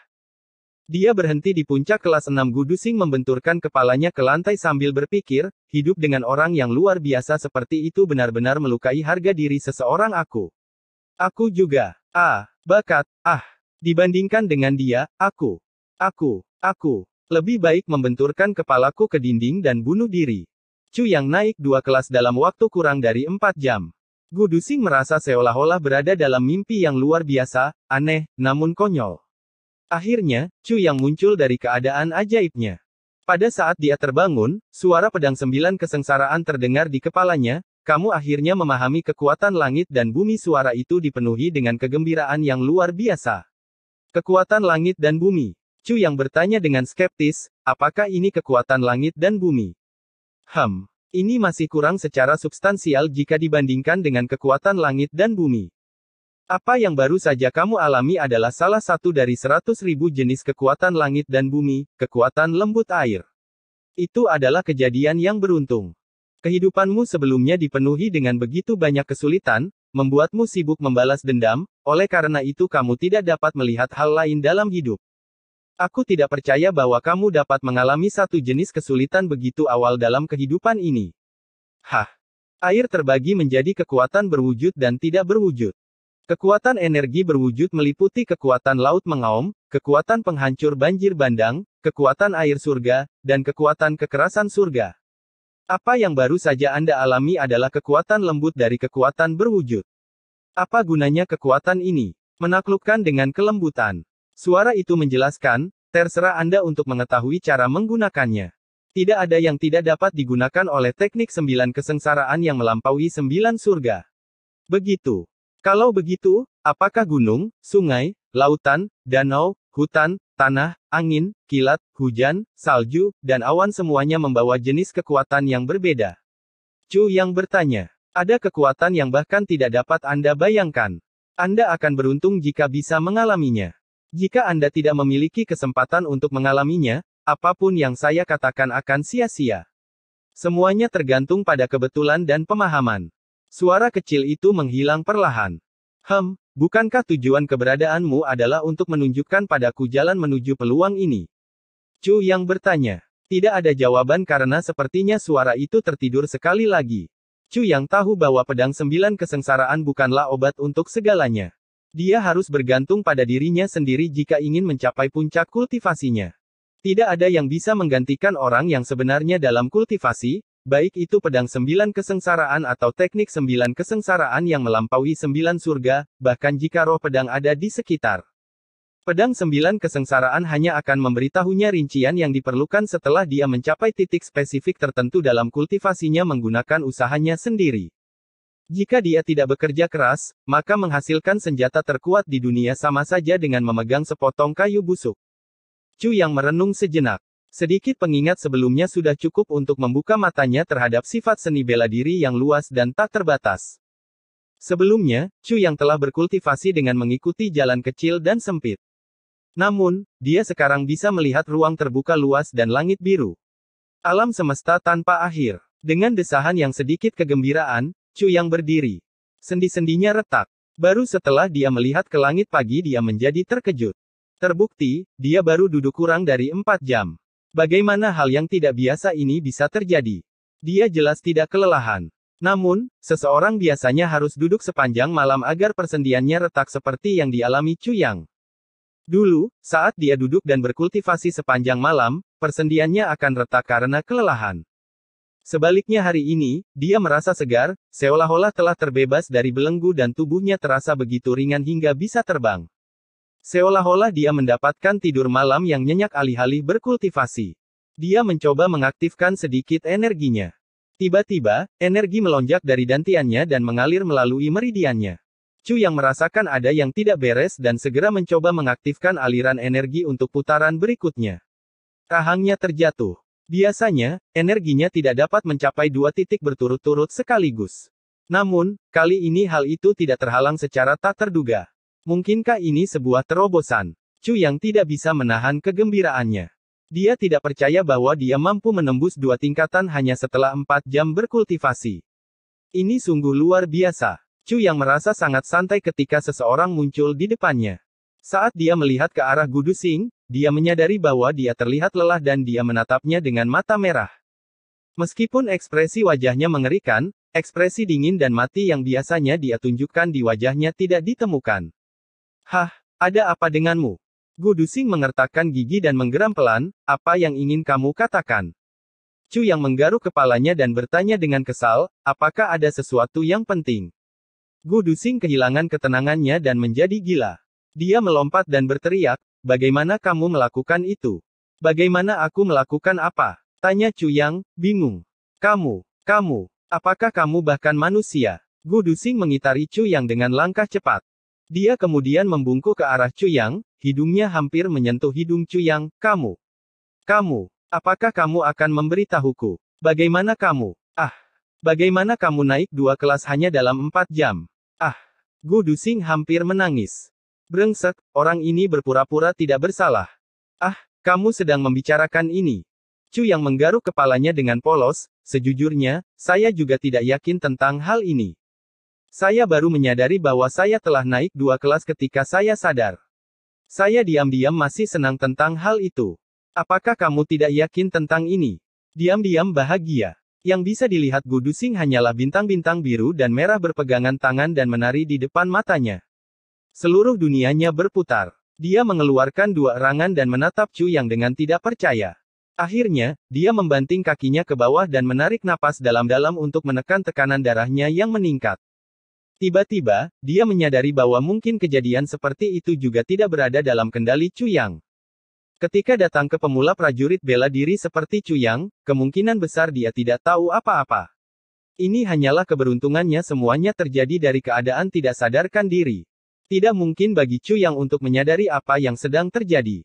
Saya benar-benar tidak tahu, Chu yang berseru dengan polos, saya baru saja berkultivasi ketika saya tiba-tiba menerobos.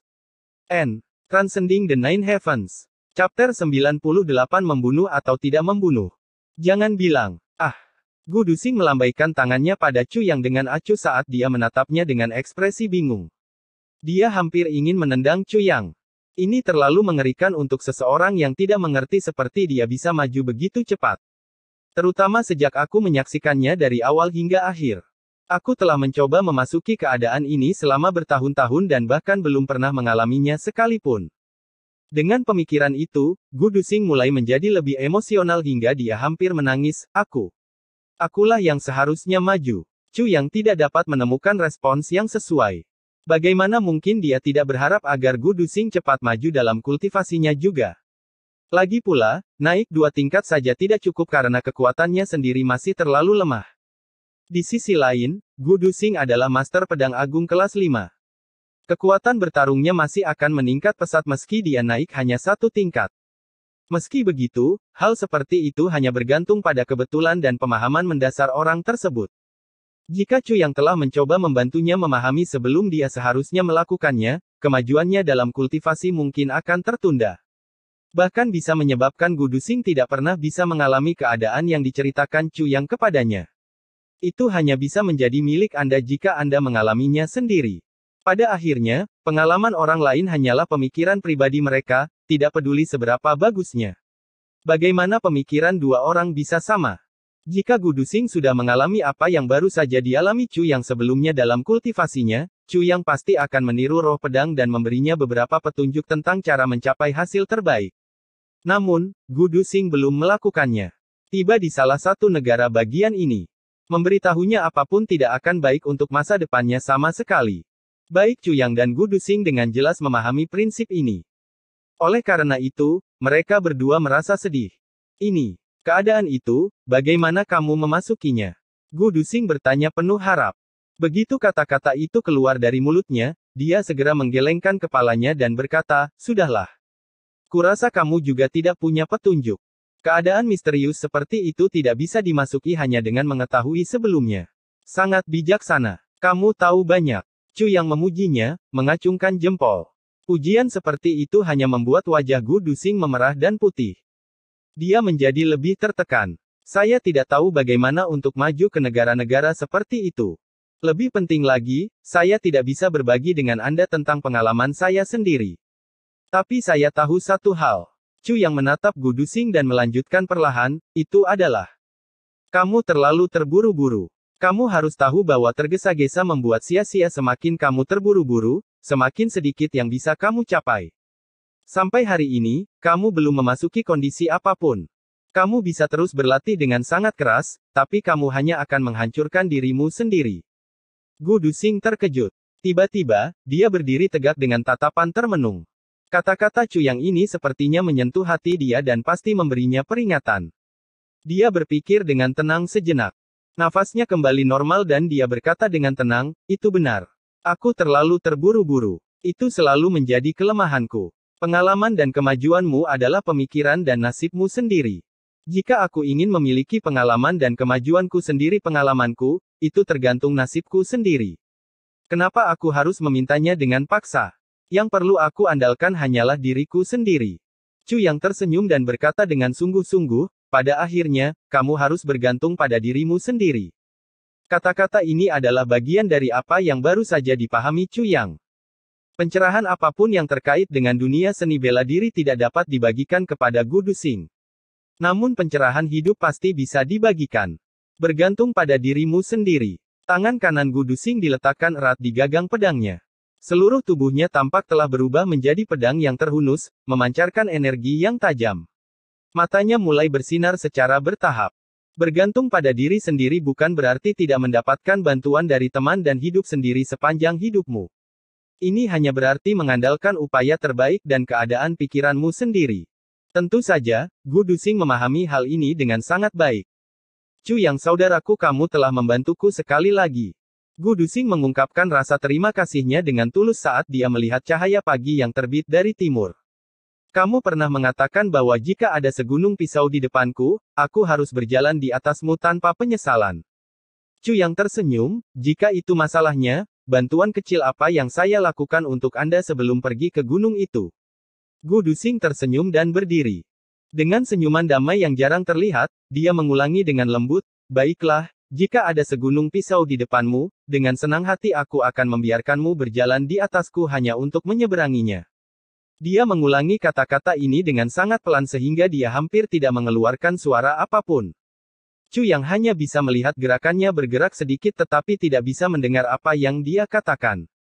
Meskipun demikian, Gu Duxing tahu bahwa ini tidak ada bedanya dengan dia mengambil sumpah. Meskipun dia tahu bahwa kata-kata Chu yang diucapkan karena bercanda, Gu Duxing yakin bahwa Chu yang kemungkinan besar akan melakukan hal yang sama untuknya jika ada segunung pisau di depannya suatu hari nanti. Ada beberapa hal yang tidak perlu diucapkan dan lebih baik disimpan di dalam hati. Oleh karena itu, Gu Duxing tidak mengatakan apa-apa lagi. Dia hanya menyimpan kata-kata itu untuk dirinya sendiri dan mengukirnya dalam-dalam di hatinya. Pembatas tembok ini akan selesai besok. Saya sudah memberikan perintah pengerjaan untuk ruangan-ruangan di dalamnya. Untuk saat ini, saya ingin keluar sebentar. Gu Duxing menatap permukaan danau yang tenang sambil berbicara, tidak ada ahli bela diri yang akan datang bergabung dengan kita jika kita terus duduk di sini. Saya harus keluar dan memilih beberapa orang lagi. Juga, saya perlu membunuh beberapa lebih banyak orang. Oke, serahkan semua ini padaku untuk menyelesaikannya. Gu Duxing melanjutkan perlahan, aku lari dari rumah untuk memberi diriku kesempatan berlatih. Sebuah fenomena langit dan bumi akan muncul dan seluruh 9 langit akan berubah. Baik 3 langit tengah maupun 3 langit atas memiliki murid-murid dari keluarga besar klan yang ingin dilatih. Selain itu, mereka semua adalah talenta luar biasa dari satu klan atau lainnya. Chu yang dengan jelas memahami niat Gu Duxing bahkan sebelum dia selesai berbicara. Dia menyela, jadi, apakah Anda berniat merekrut orang-orang ini? Saat Chu yang mengajukan pertanyaannya, dia merasa terganggu. Dunia berubah, 9 surga berubah, klan keluarga sedang berlatih. Apa maksud semua ini? Dalam kehidupan sebelumnya, hal-hal ini tidak pernah terjadi. Kemunculan orang-orang ini di 3 langit bawah. Apalagi yang akan terjadi mulai sekarang? Bagaimana nasib akan terpengaruh? Apa yang akan terjadi pada benua ini? Apa dampak semua hal ini? Gu Duxing berpikir sejenak sebelum akhirnya menggelengkan kepalanya, aku tidak yakin. Dia merenung sejenak dan menghela nafas, saya tidak yakin sama sekali. Chu yang tersenyum. Dia mengerti apa maksud Gu Duxing ketika dia mengatakan tidak yakin. Yang pertama dan terpenting, akan sulit untuk merekrut orang-orang berbakat dari keluarga kuat ke dalam paviliun senjata surgawi. Bagaimana orang-orang yang sangat terampil ini bisa setuju untuk menjadi bawahan orang lain? Kedua, meskipun dia berhasil merekrut seseorang, orang tersebut tidak akan mau menjadi bawahan. Faktanya, orang tersebut bahkan mungkin mencoba untuk mengambil alih kendali penuh atas jalannya tempat tersebut. Jika itu masalahnya, dia tidak yakin apakah dia bisa menghentikan orang itu. Selain itu, bagaimana mungkin tuan kecil ini tidak membawa serta beberapa pengawal yang kuat ketika mereka meninggalkan rumah untuk berlatih? Apalagi Gu Duxing dan Chu yang masih sangat lemah. Yang mana di antara kedua putra ayah angkatmu yang akan datang ke sini? Chu yang bertanya. Mereka berdua datang ke sini. Gu Duxing tersenyum tipis dan melanjutkan, mereka sangat kompetitif satu sama lain. Tak satu pun dari mereka mau duduk diam. Gu Duxing tersenyum sambil berkata dengan sinis. Haruskah kita membunuh mereka? Chu yang menyarankan dengan tulus, mereka telah menginjak-injakmu sepanjang hidupmu. Aku yakin mereka tidak akan meninggalkanmu sendirian begitu mereka tiba. Pernahkah kamu memikirkan hal ini? Gu Duxing terkejut. Matanya dipenuhi perasaan campur aduk saat dia menatap Chu Yang, saya akan membunuh mereka sekarang jika saya berniat membunuh mereka. Dia berbalik dan berkata dengan lembut, tidak peduli bagaimana mereka memperlakukanku, mereka tetaplah putra ayah angkatku. Dia hanya memiliki 2 putra ini. Terlebih lagi, mereka adalah saudara laki-laki saudari Xiao Miao. Jika mereka mati, aku khawatir itu akan terjadi. Ayah angkatku dan kakak Xiao Miao pasti akan hancur. Keluarga Gu tidak lagi memiliki penerus. Ini aneh, tapi aku lebih ingin membunuh mereka daripada kamu. Namun, aku tidak akan pernah mengambil nyawa mereka karena 3 alasan. yaitu keluarga Gu, kepedulian ayah angkatku yang tak tergoyahkan kepadaku, dan Kak Xiao Miao. Gu Dusing melanjutkan dengan sungguh-sungguh, saya bahkan akan melindungi mereka jika mereka dalam bahaya. Dia tertawa keras, itu sungguh kontradiksi, bukan? Gu Dusing.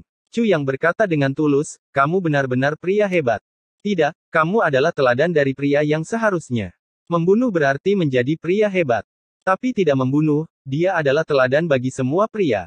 Membunuh berarti menjadi orang hebat. Tapi tidak membunuh, dia adalah teladan bagi semua orang. Gu Dusing mengulangi kata-kata Chu yang dengan tenang. Setelah beberapa saat, dia tersenyum dan menggelengkan kepalanya tanpa mengucapkan sepatah kata pun. Dia terdiam beberapa saat, memandang ke langit timur. Selanjutnya, dia menarik napas dalam-dalam dan berkata, matahari sudah terbit. Saya akan keluar. Saya harus kembali paling lambat dalam waktu 1 bulan. Tanpa menunggu jawaban Chu Yang, dia mengangkat tangannya.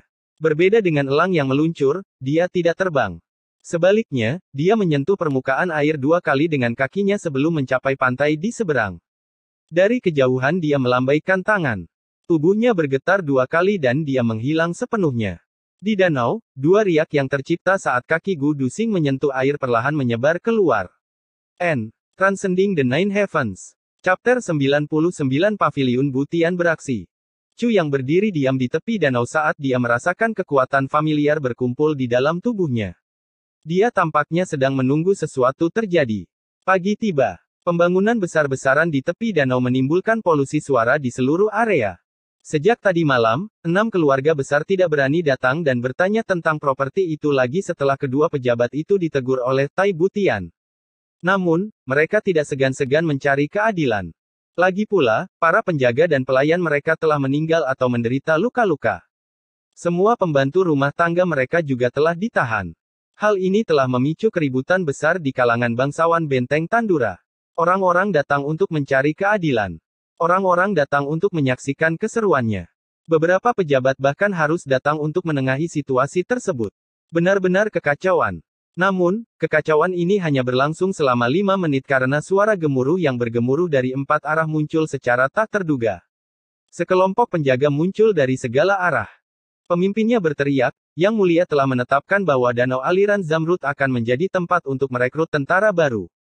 Siapapun yang berani menghalanginya akan dituduh melakukan pengkhianatan dan semua harta benda mereka akan disita. Selanjutnya, ke-9 generasi penerusnya akan disita. Keluarga akan dibunuh. Sekelompok penjaga berjalan mengelilingi danau beberapa kali dan meneriakkan dekrit kerajaan sebanyak 10 kali. Setelah itu, mereka turun dari kudanya dan berjaga berpasangan di setiap arah. Penjaga lainnya kembali ke istana. Sepanjang kisah ini, para pembuat onar tidak berani menatap penjaga bahkan untuk sesaat pun. Jelas sekali bahwa keputusan ini telah menimbulkan ketakutan yang sangat besar dari dalam. Para anggota keluarga besar hanya saling memandang dengan sedih dan pergi. Dari paviliun, Chu yang menutup matanya dan berpura-pura tertidur, tidak mengeluarkan suara apapun. Dia menunggu sampai para penjaga pergi sebelum dia membuka matanya dan tersenyum puas. Tindakan Tai Butian sangat dihargai. Ini membuktikan betapa pentingnya Chu yang baginya. Dalam hal ini, aku akan segera membantumu dengan urusan internalmu. Chu yang tersenyum lembut dan berdiri. Chu yang tiba di paviliun Butian pada siang hari. Saat tiba, anak buah Cheng Ziang sedang sibuk mencari tahu apakah ada sesuatu yang mencurigakan dari informasi yang mereka terima kemarin. Dari pagi hingga sekarang, mereka sudah mengirimkan 3 kelompok untuk melakukan tugasnya. Ketika mereka melihat Chu yang tiba, semua orang di paviliun menoleh padanya dengan kagum. Beritahu 3 kelompok yang telah diutus untuk mencatat segala sesuatunya sepanjang perjalanan, bahkan detail terkecil sekalipun. Mereka tidak boleh memberitahu orang lain bahwa mereka membuat catatan detail selama proses tersebut. Chu yang memerintahkan, selain itu, siapapun yang melewati rumah perekrutan Butian harus memverifikasi identitasnya. Mata Chu yang mengamati ruangan, semua master yang telah direkrut oleh rumah perekrutan Butian harus menandatangani nama mereka setelah melewati proses verifikasi. Mengerti. Cheng Ziang dan Chen Yutong terkejut, kamu bermaksud mengatakan bahwa ada mata-mata di dalam rumah perekrutan. Bukan itu maksudku. Lebih baik berhati-hati dengan cara ini, kita akan bisa menyelidiki dan menemukan petunjuk yang mungkin tidak kita sadari sebelumnya jika terjadi sesuatu. Chu yang tersenyum, di catatan lain, ada beberapa dukungan yang bermanfaat di rumah kultivasi. Siapapun yang tidak menjalankan misi harus pergi dan berkultivasi. Cheng Ziang dan Chen Yutong memutar mata. Apakah dia menggunakan aturan militer untuk mengelola paviliun Butian? Apakah ini akan berhasil? Selanjutnya, Pangeran telah menetapkan bahwa siapapun yang menerima undangan rumah perekrutan yang berada di atas level prajurit bela diri akan menerima 100 tael perak setelah konfirmasi. Siapapun yang memberikan kontribusi besar akan diberi hadiah emas dan perak yang sesuai. Selain itu, mereka juga dapat ditugaskan pada posisi resmi setinggi pejabat kerajaan di istana atau jenderal di medan perang. Terlebih lagi, mereka bahkan mungkin dijadikan anggota keluarga kehormatan kerajaan. Apa? Pejabat kerajaan di istana, jenderal di medan perang, anggota kehormatan keluarga kerajaan. Mata Cheng Ziang dan Chen Yutong melebar, menteri ini. Ini juga. Chu yang melanjutkan dengan santai, siapa yang akan mempertaruhkan nyawanya untukmu tanpa imbalan besar, uang, atau kekayaan materi? Apakah kamu benar-benar percaya bahwa setiap orang yang datang ke paviliun Butian memilih untuk melakukannya demi rakyat atau negaranya? Bahkan patriot terkuat pun membutuhkannya makanan, ingin menikah, berkeluarga, dan menginginkan kekayaan dan kemewahan juga.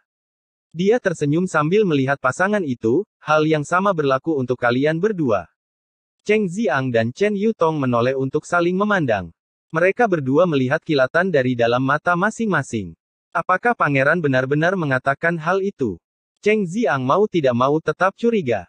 Dia berpikir bahwa dengan kultivasi praktisi pedang terhormatnya, meskipun bukan seorang master tingkat atas di tiga langit bawah, dia akan mampu berkontribusi secara memadai dengan memerintah suatu wilayah dengan mudah. Jika Tai Butian benar-benar menjanjikan persyaratan itu, maka saya harus bekerja dan berusaha lebih keras lagi. Saya bisa bersaksi tentang ini, seru Chu yang dengan sungguh-sungguh. Kegembiraan yang tak terkendali muncul di wajah pasangan itu. Cukup kirimkan padaku semua dokumen dari setiap pejabat Tandura. Mari kita mulai dengan benteng Tandura. Aku hanya membutuhkan dokumen dari pejabat yang menduduki peringkat kelima ke atas. Aku tidak membutuhkan mereka yang peringkatnya lebih rendah. Saat dia selesai berbicara, Chu yang segera berbalik dan pergi. Ada satu hal yang tidak dia sebutkan, yaitu di Wuking Rou tidak akan menyia-nyiakan waktunya dengan pangkat yang lebih rendah. Sehubungan dengan penyebutan hadiah oleh Chu Yang, meskipun 100 tael tidak banyak, menjadi pejabat kerajaan di istana, jenderal di medan perang, atau bahkan anggota keluarga kehormatan. Ini sangat menarik bagi calon anggota. Di masa krusial seperti ini, para pemimpin dan pejabat sangat dihargai. Hal ini sangat menarik bagi orang-orang di Jianghu yang biasanya melakukan perampokan atau pencurian. Chu yang memiliki perasaan kasar tentang sensasi yang akan tercipta setelah pemberitahuan ini keluar. Berita tentang permintaan Chu yang atas dokumen para pejabat dengan cepat menyebar ke Tai Butian. Dengan tergesa-gesa, sang pangeran langsung pergi menemui Chu Yang, seolah-olah ada api yang menyala di dadanya. Senior Chu, kamu ingin membersihkan istana kerajaan? Tai Butian bertanya dengan tergesa-gesa sebelum dia sempat duduk. Apa itu tidak baik? Chu Yang bertanya. Tai Butian tersenyum lembut. Dia selalu merasa memiliki hubungan yang aneh dengan Chu Yang. Meskipun dia sangat sibuk akhir-akhir ini, dia tidak berhenti berlatih teknik Kaisar Suci. Oleh karena itu, ia membawa aura agung seorang penguasa, menyebabkan semua orang yang menghadapinya merasa terintimidasi. Namun, Chu Yang tiba-tiba memperlakukannya seperti orang biasa. Tai Butian tidak bisa membayangkan betapa kuatnya pikiran Chu Yang. Menurut informasi yang dia miliki tentang Chu Yang, dia baru berusia remaja dan 17 tahun. Istana Kerajaan Tandura telah melalui 3 pembersihan, akan terlalu dini untuk melakukan ini lagi sekarang. Tai Butian menjelaskan dengan sedikit kepahitan, banyak pejabat bahkan telah meninggalkan pos Tandura mereka sekarang setelah Tandura telah jatuh ke dalam posisi yang lemah. Terutama di perbatasan, banyak dari mereka telah pindah ke Dazhao, mencoba memasuki arena politiknya. Tai Butian sudah mempunyai niat untuk membereskan istana kerajaan. Meskipun demikian, dia tidak menyangka Chu yang akan bergerak begitu cepat. Apakah kamu percaya bahwa orang-orang seperti itu berguna bagi Tandura? Chu yang tersenyum sambil bertanya dengan ragu, seperti burung phoenix, ia akan hidup kembali setelah terbakar menjadi abu. Negara ini hanya bisa benar-benar kuat dengan penderitaan yang besar. Satu-satunya jalan adalah kehancuran jika jalannya mulus. Apakah kamu pikir aku tidak mengetahuinya? Tai Butian menjawab dengan sedih, sekarang kita kekurangan orang sehingga kita bahkan tidak bisa menggantikan mereka. Lebih baik memiliki beberapa orang yang dapat dipercaya, seru Chu Yang dengan tegas. Tai Butian menunduk dan merenung sejenak, sebelum dia mengangkat kepalanya lagi dan berkata, ayo lakukan ini, saya akan memberikan Anda daftar beberapa ratus keluarga tua. Jika Anda harus berurusan dengan salah satu dari orang-orang ini selama proses pembersihan, setidaknya biarkan mereka punya jalan keluar. Tai Butian menertawakan dirinya sendiri, keluarga-keluarga ini berakar kuat di Tandura. Saya khawatir Tandura akan terguncang jika mereka mencoba untuk bangkit. Bertahun-tahun yang lalu, paman kedua telah mencoba yang terbaik untuk menghindari mereka selama 2 pembersihan berturut-turut. Kamu harus memperhatikannya. Chu yang mempertimbangkan sejenak dan berkata, baiklah, saya akan menggunakan pendekatan yang lebih lembut jika saya benar-benar tidak bisa menghindarinya. Tai Butian pura-pura tidak mengerti apa maksud Chu Yang, itu bagus, sedikit kelembutan selalu merupakan bonus, baik untuk memerintah suatu negara atau melakukan apapun. Keduanya saling memandang dan tersenyum. Akhirnya, mereka mencapai kesepakatan. Meskipun Tai Butian mengerti apa maksud Chu Yang ketika dia menggunakan kata lembut, dia menolak mengatakannya. Meskipun pemahaman yang tidak terucapkan itu bijaksana, menyatakan sesuatu dengan lantang adalah hal yang sangat bodoh. Transcending the Nine Heavens. Chapter 100 Menteri Chu. Tai Butian terdiam beberapa saat. Tiba-tiba, dia mengangkat alisnya dan bertanya, danau aliran Zamrud. Bagaimana? Sangat bagus, Chu yang berseru kegirangan saat dia sangat puas. Apa pendapat yang mulia tentang sistem penghargaan bagi para kandidat? Tai Butian terkekeh, bagus sekali. Chu yang tertawa kembali. Kedua belah pihak sepertinya membawa pikiran tersembunyi dalam tawa mereka. Saya telah memerintahkan Cheng Ziang untuk menyerahkan semua pengambilan keputusan di Paviliun Butian kepada Anda. Tai Butian memandang Chu yang dengan sungguh-sungguh, namun, saya perlu mendapatkan informasi dari Anda karena saya tidak bisa bersikap tuli terhadap semua yang terjadi. Chu yang tergerak oleh kata-katanya. Ini jelas menunjukkan bahwa dia sangat tulus. Aku tahu itu sebabnya aku memberikan tekanan padanya alih-alih menyingkirkannya. Tapi, ada sesuatu yang aku tidak terlalu yakin, kenapa kamu begitu percaya padaku? Chu yang bertanya. Tai Butian memandang Chu yang sebentar. Dia kemudian tersenyum lembut dan berkata, intuisi aku punya firasat bahwa kamu pasti orang yang bisa dipercaya dan diandalkan, sesederhana itu. Chu yang tiba-tiba menyadari bahwa senyum Tai Butian sangat menarik. Senyumannya dimulai dari matanya dan menjalar perlahan hingga ke ujung hidungnya yang bergerak sedikit saja. Selanjutnya mencapai ujung mulutnya yang terentang. Akhirnya, itu mencapai pipinya. Setiap kali dia tersenyum, matanya bersinar, membuat orang lain di sekitarnya merasa sangat bahagia.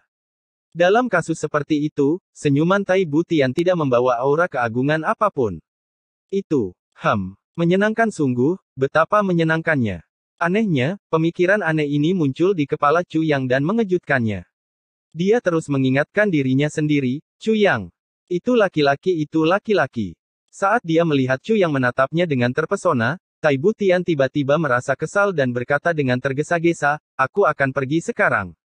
Tanpa menunggu Chu yang mengantarnya pergi, Tai Butian bangkit dan dengan cepat menghilang dengan Dragon Tiger Steps. Sepertinya dia sedang melarikan diri. Mulut Chu yang menjadi miring saat dia bergumam, ayolah, haruskah kamu menggunakan aura yang mengesankan bahkan ketika pergi? Jelas, dia baru saja menggunakan teknik untuk Kaisar Bajingan. Apakah ada yang berani mengklaim bahwa dia tidak seorang pangeran jika dia tidak menggunakan teknik itu? Itu agak terlalu ekstrim. Setelah meninggalkan Paviliun Butian, Tai Butian tiba-tiba teringat, ups, saya lupa memberitahu dia tentang pergerakan di perbatasan. Dia hendak berbalik ketika dia berpikir sejenak dan memutuskan untuk tidak melakukannya, rubah kecil itu. Dia selalu menatap lurus ke mataku setiap kali kita berbicara, membuatku sangat cemas. Selama beberapa tahun terakhir, otoritas Pangeran Tai Butian telah berkembang pesat. Selain Tai Longcheng, tidak ada seorang pun yang berani menatapnya ketika berbicara dengannya. Namun, Chu yang telah terbukti menjadi pengecualian berkali-kali. Chu yang punya kebiasaan menatap mata orang ketika berbicara. Tentu saja, Tai Butian tidak tahu bahwa kebiasaannya diciptakan oleh prinsip jiwa dalam Chu Yang. Chu yang akan menggunakan prinsip Deep Spirit untuk memverifikasi apakah pihak lain jujur pada suatu saat. Ini memang kebiasaan yang baik. Chu yang akan menggunakan tatapan ini setiap kali dia berbicara dengan siapapun, baik pria atau wanita. Dia akan bisa mengetahui apakah seseorang sedang berbohong atau memikirkan hal lain karena akan ada anomali di matanya. Sangat sedikit orang dengan kondisi kultivasi yang mampu berbohong tanpa rasa cemas di dalam hatinya. Oleh karena itu, mata mereka akan menunjukkan anomali. Chu yang sangat sibuk selama beberapa hari berikutnya. Suatu sore, Tai Butian memutuskan untuk mengirim Wu Qianqian untuk menjadi asisten Menteri Chu. Chu yang tercengang saat mengetahui keputusan ini, tidak tahu apakah dia harus tertawa atau menangis. Semuanya berjalan lancar, namun sang pangeran memutuskan untuk mengirim wanita cantik seperti Wu Qianqian untuk bekerja di paviliun Butian, yang dipenuhi dengan serigala bejat. Nasib baik sang menteri menimbulkan rasa iri dan kekaguman. Mereka memuji Menteri Chu atas bantuan yang diberikan sang pangeran kepadanya, cantik sekali, namun sang pangeran begitu rela mengirimkannya kepadamu. Ini benar-benar menunjukkan betapa sang pangeran mempercayai dan menghargaimu. Selama beberapa hari ini, banyak sekali tugas yang dilakukan dengan cepat di paviliun Butian. Setelah membersihkan paviliun Butian, menteri baru segera mulai bekerja.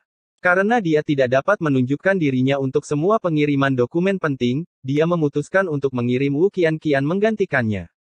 Masing-masing surat kabar itu pada dasarnya adalah hukuman mati pertama, seorang pejabat ditangkap. Dia diserahkan kepada Menteri Chu untuk diinterogasi. Setelah mengumpulkan semua bukti, mereka diserahkan ke Tai Butian. Akhirnya dikeluarkanlah keputusan yang berupa penyitaan harta benda pejabat tersebut dan segera dieksekusi. Seringkali, beberapa keluarga lain juga terlibat. Meskipun Menteri Chu secara pribadi merancang seragam khusus untuk 3 Brigade Paviliun Butian, mereka akan mengenakan pakaian hitam saat menjalankan tugas mereka. Brigade Darah Sengit, yang dipimpin oleh Cheng Ziang, terus-menerus menggerebek, menangkap dan membunuh.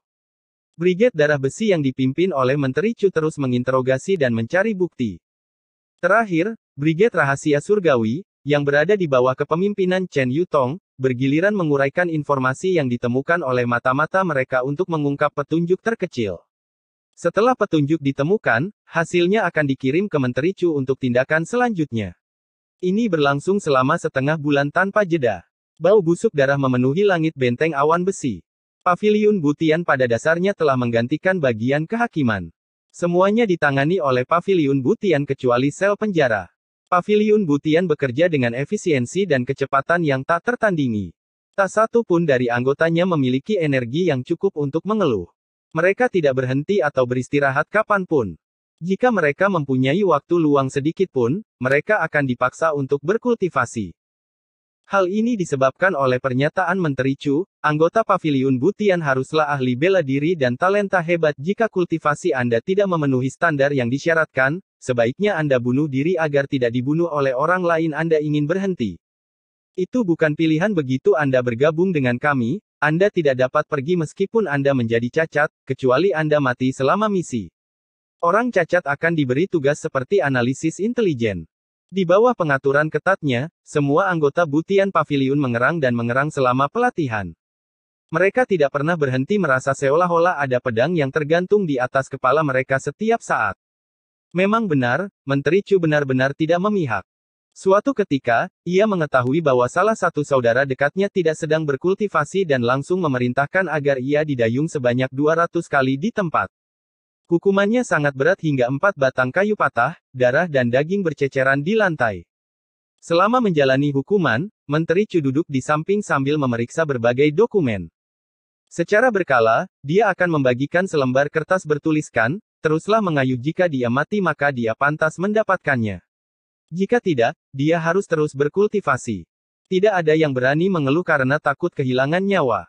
Di bawah tekanan yang begitu besar, semua orang berpikir bahwa mereka tidak akan mampu menahannya dan bertahan hidup. Namun 9 hari kemudian, pada dini hari, seorang guru bela diri kelas 3 tiba-tiba mengumumkan bahwa dia telah menembus guru bela diri kelas 4 di bawah tekanan yang begitu besar. Semua orang tahu bahwa sangat sulit untuk melakukan terobosan dalam kultivasi, oleh karena itu mereka berlari untuk memverifikasi keasliannya. Setelah memverifikasi bahwa itu benar, mata mereka bersinar karena cemburu yang mendalam. Dia berhasil melakukan terobosan meski berada di bawah tekanan besar dan memiliki jadwal yang padat. Beberapa hari kemudian, beberapa orang menyadari bahwa mereka berada di ambang terobosan setelah mengalami hambatan kultivasi selama beberapa tahun.